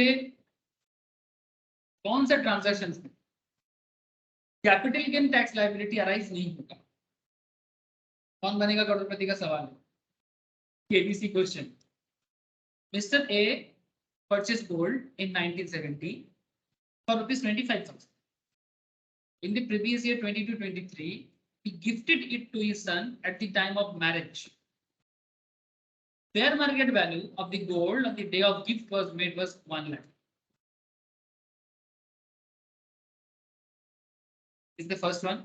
Second, a house property is purchased by a Hindu undivided family in 1945 for ₹20,000. It is given to one of the family members in the previous year 22-23 at the time of partition of the family, and fair market value of the partition was 12 lakh. Mr. B purchased 50 convertible debentures for ₹40,000 in 1995, which are converted into 500 shares worth ₹85,000 in November 2022. तो आपके पास 3 scenario हैं, और आपको just ये पूछा जा रहा है कि इनमें से किस सिचुएशंस में कैपिटल गेन टैक्स अराइज नहीं होता, ठीक है सर। तीनों में नहीं होगा, तीनों में नहीं होगा। Yes. As per the provision of section 47 subsection 3, transfer of capital asset under a gift is not regarded as transfer for the purpose of capital gain. Therefore, the capital gain tax liability does not arise in the given situation. ठीक है, first thing ये clear हुआ। लेकिन gift का issues आएगा जब मैं आपको अदर सोर्स में इसका कुछ स्पेशल पॉइंट्स डील करूंगा, बट कैपिटल गेन तो नहीं। Second, as per the provision of section 47 subsection 1, transfer of capital asset being in kind on the total of partial partition of into undivided family, तो joint family का जो portion अपने को पर्सनर, joint family में जो members होते हैं उनको को पर्सनर कहा जाता है। क्या कहा जाता है सर? को पर्सनर्स, ठीक है। को पर्सनर को जब डिस्ट्रीब्यूट किया जाता है वो भी कैपिटल एसेट ट्रांसफर नहीं होता, so is not regarded as transfer for the purpose of capital gain, and therefore capital gain tax liability does not arise in the given situation. And the last one, 50 convertible debentures 40,000 का 1995 में, बाद में 500 share हो गया और 85,000 का value हो गया नवंबर 2022 तक. 47 subsection 10, transfer by way of conversion of bonds or debenture stock or deposit certificate in any form of a company into share or debenture of that company is not regarded as transfer for the purpose of capital gain. Therefore, the capital gain tax liability does not arise in the given situation. इस तरह से जवाब देना है with logic, with provisional details, section wise, तब जाके आपका answer पूरा होता है. बोलो सर, समझ में आ गया? आप लोगों ने अभी तो यही सब चीज पढ़ा, जैसा पढ़ा वैसा ही जवाब आया. ये सर नो? Yes, sir. यही मैं एक्चुअली हमेशा आप लोगों को बोलता रहता हूँ, अगर आप पढ़ोगे ठीक से ना तो आपका जवाब देने में दिक्कत नहीं होगा. ऐसा क्वेश्चन बहुत पॉपुलर होता है, जानते हो ना, एग्जाम सिचुएशंस में. तो आप बहुत सारे कैलकुलेशन प्रैक्टिस करके जाओगे, लास्ट में देखोगे कि आपको ऐसा प्रोविजन बेस्ड क्वेश्चन दे दिया, फिर आपका क्या हालत होता है मैं देखता हूँ. सब स्टूडेंट लोग ना ऐसे होता है, आसमान से टपका खजूर पे लटका. क्यों? क्योंकि वो पढ़ करके गया है कितना सारा क्वेश्चन एकदम कैलकुलेशंस करके वो बहुत कुछ, और जाके देखा ऐसा प्रोविजन बेस्ड क्वेश्चन दे दिया. फिर क्या लिख के आओगे? इसीलिए हर सिचुएशंस के लिए रेडी रहना. Mister Abhishek, a senior citizen, mortgaged his residential house with a bank under a notified reserve mortgage scheme. He was getting a loan from a bank in monthly installment. ठीक है, lump sum में नहीं मिलेगा, monthly instalment में. ज्यादातर case में यही होता है. Mr. Abhishek did not repay the loan on maturity and hence gave the possessions of the house to the bank. वो रिपे नहीं किया, इसीलिए बैंक उसका, मतलब 20 साल का टाइम पीरियड है, 20 साल में नहीं रिपे कर पाया तो बैंक उनका घर दे दिया. ठीक है, the loan on maturity and hence gave possession of the house to the bank. अपना पोजीशन बैंक को दे दिया. Discharge his loan. How will the treatment of long-term capital gain be on such reverse mortgage transactions? इसमें No, sir. हाँ sir, capital gain होगा? नहीं होगा. Very good, very good. Section क्या है? 47 सबसेक्शन 16 XBI. 16 मतलब ऐसा मत लिखिएगा, 47 ऐसा मत लिख दीजिएगा, ठीक है, गलत हो जाएगा सर. जैसा है वैसा लिखना है. मतलब ये लैटिन 16 है, रोमन 16 है, आपको रोमन 16 ही लेना है. Section 47 subsection 16 provides that any transfer of a capital asset in a transactions of reverse mortgage under the scheme made and notified by the central government shall not be considered as transfer for the purpose of capital gain. Accordingly, the mortgaging of residential house with bank by Mr. Abhishek will not be regarded as a transfer. Therefore, no capital gain will be charged on such transactions. Further, section 10 और एक चीज इसमें add कर लो sir. Section 10 subsection 43 provides that any amount received by senior citizen as a loan either in lump sum or in installment in a transactions of reverse mortgage would be exempt from income tax. ये किस topic के अंदर आता है? Income which do not form part of total income. एक chapter आता है sir, income which do not form part of total income, जहां पर सेक्शन 10 रिलेटेड हर एक मैटर का डिस्कशन होता है. ठीक है, जो लोग ऑलरेडी इस चैप्टर को कर चुके हो तो एक बार उसको पता है, जो नहीं किया वो रिवाइज कर लो एक बार. ठीक है, और जो बाद में फिर से मैं लाइव करवाऊंगा तो और एक बार कर लेना. तो ये टॉपिक भी बहुत वाइटल है. सेक्शन 10 का area, income which do not form part of total income along with agriculture income. ये बेसिकली बेसिक्स के अंदर ही आता है. ठीक है, मतलब एकदम starting part of income tax है. इसमें इनकम टैक्स बेसिक्स, आपका residential status and agricultural income. ठीक है, तो इनकम टैक्स स्टार्ट करने के पहले ये 3 चैप्टर थोड़ा सा एकदम ब्रश अप हो जाना चाहिए. ठीक है, इसीलिए जिन लोगों को नहीं दिया मैंने अभी तक क्लास, मैं ये 3 चैप्टर तो पहले आपको करने के लिए ऑब्वियसली बोलूंगा साइड बाय साइड. ठीक है, थोड़ा एक्स्ट्रा मेहनत करो ताकि आप जल्दी रेडी हो जाओ फिर उसके बाद जैसे मैं फिर से और एक बार लाइव करवाऊंगा और एक बार कर दीजिएगा सर, ठीक है। जितना ज्यादा बार टॉपिक को पढ़ोगे ना, ऐसे इनकम टैक्स जैसे सब्जेक्ट बहुत फास्ट होता है, ठीक है। ऐसा नहीं कि एक बार पढ़ लिया और आप याद कर लिया, ठीक है। बहुत दिल से पढ़ने से तब होता है, लेकिन कई बार आपका दिल दिमाग एक नहीं होता, तो आप पढ़ोगे और भूल जाओगे। इसलिए अगर 2-3 बार रिवाइज हो जाएगा ना तो आपके लिए ही बेहतर, ठीक है। तो अगर बैकअप में एक बार रिकॉर्डेड कर लोगे, फिर से एक बार लाइव कर लोगे, ठीक है, और बीच बीच में अपना रिविजन मारते जाओगे, तो फिर आप हमेशा रेडी रहोगे। एक चीज याद रखना, सेक्शन 10 सबसेक्शन 43 क्या कहता है, अगर कोई सीनियर सिटीजन लम सम में और इंस्टॉलमेंट में कोई भी अमाउंट लोन के थ्रू से, रिवर्स मॉर्गेज के थ्रू से रिसीव करता है, इनकम टैक्स उसको एग्जेम्प्ट करता है। Therefore, the monthly installment amount received by Mr. Revise would not be taxable. पहला बात तो ये taxable ही नहीं है as per section 10 subsection 43. दूसरा बात ये ट्रांसफर नहीं है as per section 47 subsection 16. So capital gain का कोई चांस ही नहीं। क्लियर?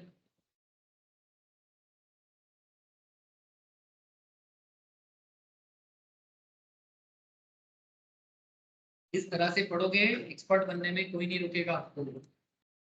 क्लाइंट आएगा आपके पास, आप जब फार्म ओपन करोगे ना sir, may be after 10 years आप अपना फार्म चलाओगे, ठीक है, तब क्लाइंट आएगा आपके पास, तो जब आके पूछेगा कि भाई बताओ मेरे को क्या करना है, अलग अलग क्लाइंट आएगा, तो आपको इसी तरह से रेडी होना है ताकि आप रियल टाइम में क्लाइंट को हेल्प करो, ठीक है।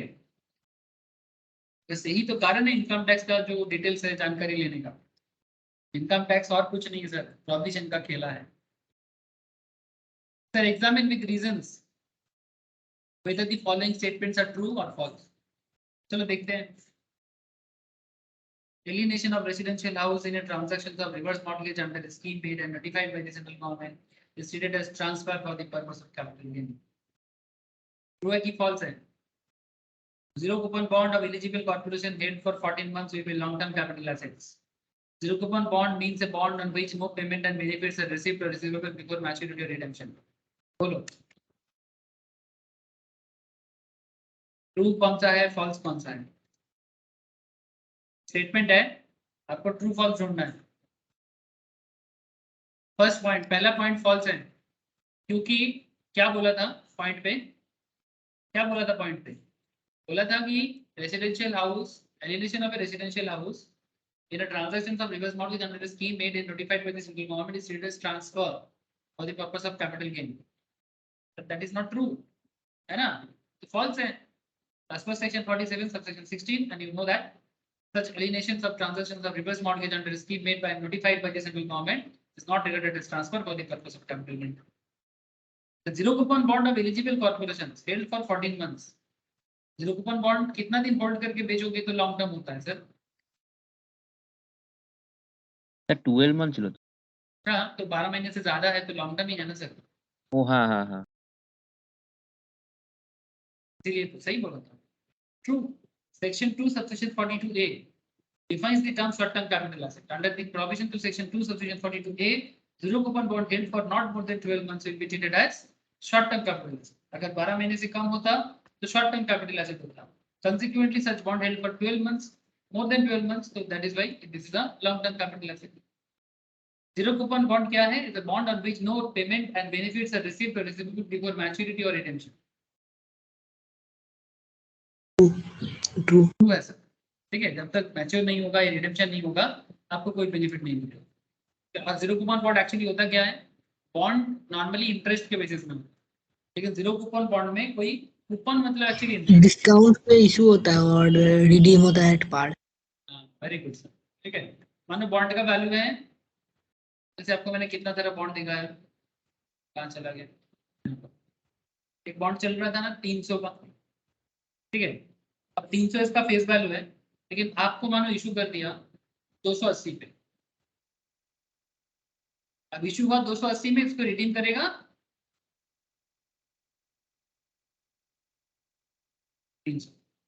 तो पर शेयर पे मतलब पर बॉन्ड पे 20 रुपीज का आपका गेन, मतलब समथिंग लाइक दैट, इस तरह का होता है। लेकिन जीरो कूपन बॉन्ड इसको इसी को बोलते हैं सर, ठीक है। कूपन नहीं होता, ये देखो ना, लेकिन नॉर्मल जो है इसका कूपन देख रहे हो sir, interest rate, coupon rate मतलब इंटरेस्ट रेट 7.90, 7.35, 7.90, 7.90, 8.30, 9.60, 7.60। सर अगर कंपनी गवर्नमेंट है ना तो रेट ऑफ इंटरेस्ट थोड़ा कम होता है, क्योंकि गवर्नमेंट कंपनी ज्यादा अच्छा सिक्योर माना जाता है, ठीक है, क्योंकि वो रीपे करेगा, इसका श्योरिटी या चांसेस हाई है, इसीलिए रेटिंग होता है AAA, ये सब रेटिंग एजेंसी रेटिंग देता है। जब आप लोग बॉन्ड में या म्यूचुअल फंड में पैसा लगाओगे ये सब थोड़ा देखते रहना, ठीक है। अपना म्यूचुअल फंड का नॉलेज गेन करना है तो म्यूचुअल फंड का कोर्स कर लो, NISM का पढ़ाई कर लो, आपको बहुत अच्छा नॉलेज आ जाएगा। बट कोई बात नहीं, नॉर्मल सेंस तो गैदर कर ही सकते हो, ठीक है। लेकिन आप देखोगे कि अगर मैं थोड़ा सा नीचे जाओ तो आपको ना 10% वाला दिखेगा, 10% तभी मिलता है सर, ठीक है, जिसका रेटिंग थोड़ा लो हो। ECL फाइनेंस बोल के कंपनी है, ये बॉन्ड इशू करके 10.40 बता रहा हूँ, ठीक है, लेकिन आप देखो इसका रेटिंग देखो, सिर्फ AA है, किसी ने स्टेबल रेटिंग दिया है, ठीक है। तो रेटिंग कम हो जाने से रेट कम हो जाएगा, लेकिन रेट कम हो ज्यादा होने से रेटिंग कम हो, इट्स लाइक दैट सर। बाकी डिटेल्स जैसे जैसे आप लोग और नॉलेज गैदर करोगे समझ चलो। तो यहाँ पर क्या हुआ, as per section 2 subsection 48, zero coupon bond means a bond issued by any infrastructure capital company. ये कौन इशू करता है, इंफ्रास्ट्रक्चर कैपिटल कंपनी इशू करती है। और इंफ्रास्ट्रक्चर कैपिटल फंड मतलब ये लोग कौन होते हैं, नॉर्मली ये लोग लाइक रोड बनाता है, ठीक है, फिर आपका बिल्डिंग बनाता है, रियल एस्टेट का काम करते हैं, ठीक है। तो इंफ्रास्ट्रक्चर कैपिटल कंपनी और इंफ्रास्ट्रक्चर कैपिटल फंड और इंफ्रास्ट्रक्चर डेब्ट फंड और public sector company scheduled ban on or after 1st June 2005 in respect of which no payment and benefit is received or receivable before maturity or redemption from such issuing entity and which the central government may notify in this। जब तक maturity नहीं होगा तब तक आपको mutual मतलब ये zero coupon bond का कोई बेनिफिट नहीं मिलेगा, तो आप पहले से कुछ नहीं कर सकते और कोई इंटरेस्ट आपको पहले नहीं, ठीक है। ये था सब डिटेल्स ऑफ जो ट्रांसफर नहीं है उसके बारे में, और कुछ इंपॉर्टेंट एडिशनल टॉपिक था और उस रिगार्डिंग क्वेश्चंस भी मैंने आपको, लेकिन सर अभी भी कुछ इंपॉर्टेंट टॉपिक रहेगा, ठीक है। इंपॉर्टेंट टॉपिक में जैसे section 48 mode of competition of capital gain, ये ठीक है, ये आपको पता है, ठीक है। 49 assessment of cost in specified circumstances, ये आपको मैं ऑलरेडी कराया, बट ठीक है करा दूंगा। Cost of acquisition section 55 subsection 2, ठीक है।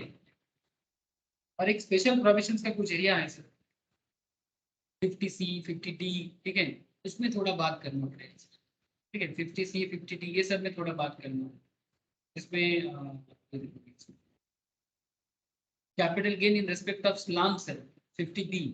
स्लम सेल मतलब जब कंपनी के पास बड़ा एसेट होता है उसको कंपनी एकदम बड़ा अमाउंट पे मतलब एक साथ बेच देता है, स्लम सेल करता है, ट्रांसफर ऑफ वन और मतलब कंपनी अपना बिजनेस को ही बेच देता है, ऐसा समझो आप, ठीक है। उसमें स्लम सेल बोलते हैं, बहुत इंपॉर्टेंट टॉपिक है सर 50B का, ठीक है। अब तो 50B में थोड़ा ज्यादा बात करना पड़ेगा, आज और नहीं कर पाऊंगा, कोई बात नहीं sir. Capital gain on some sale of undertaking, तो बिजनेस जब बिकता है तब उसका क्या कैपिटल है, तो किसी का बड़ा प्लांट है, मशीनरीज है साथ में, ठीक है, उसको बेचना है तो कंपनी क्या करेगा, तो स्लम सेल पे एक सवाल भी करवाना है, ठीक है, और स्लम सेल का प्रोविजन भी समझना। और ये एक आपका है आपका dude full value consideration for computing capital gains 50C 50CA 50 मतलब स्टैम्प ड्यूटी के ऊपर बेस करके एक कॉन्सेप्ट है। ये दो एरिया हो जाएगा तो फिर कैपिटल गेन में बाकी और कुछ इंपॉर्टेंट कुछ है नहीं, ठीक है। बाकी अब एक बार आप लोग गो थ्रू करो, अगर कोई इंपॉर्टेंट चीज आपको लगता है कि सर ये समझ में नहीं आ रहा है एक बार बता दो तो मैं बता दूंगा, बट मेनली मुझे नेक्स्ट क्लास में ये जो 2-3 टॉपिक है, ठीक है, ये थोड़ा स्लैम सेल बताना है, 50C 50CA 50D बताना है, ये थोड़ा इंपॉर्टेंट है और थोड़ा क्रिटिकल भी है, ठीक है। ये समझा देंगे तो फिर और बाकी आपको दिक्कत नहीं हो पाएगा, बाकी क्वेश्चन प्रैक्टिस करने से आप लोगों को ऑटोमेटिकली, ठीक है। फिर मोटा मोटी I think next week onwards हम लोग कैपिटल गेन कंप्लीट भी कर लेंगे और फिर न्यू चैप्टर स्टार्ट करेंगे। आई थिंक मोस्ट प्रोबब्ली मैं BP स्टार्ट करूंगा, बिजनेस एंड प्रोफेशनल्स, ठीक है सर, आज इतना ही है, टाटा। Bye sir. ठीक है सर। फिर याद से ये कैपिटल गेन का भी एक क्लास कैपिटल गेन का बैकअप सारा बैकअप एचटी के काम करता हूँ, प्लेलिस्ट जो शेयर करूंगा ना उसी में सारा एक साथ दूंगा, ठीक है। ओके सर, ओके सर, तो बाय। बेसिक्स भी एक बार कर लो और जो भी करेंटली चल रहा है कैपिटल गेन उसको भी सारा एक बार देख, हाँ ठीक है। फिर टेस्ट ठीक के है। लिए बुलाऊंगा, सुनिए, ठीक है। हाँ टेस्ट के ठीक लिए है। बुलाऊंगा, टेस्ट और जो भी डाउट रहेगा आके पूछ लेना, ठीक है। हाँ सैटरडे बुलाऊंगा, ये सैटरडे नहीं तो नेक्स्ट सैटरडे में बुला लूंगा। हाँ ठीक है, बाय।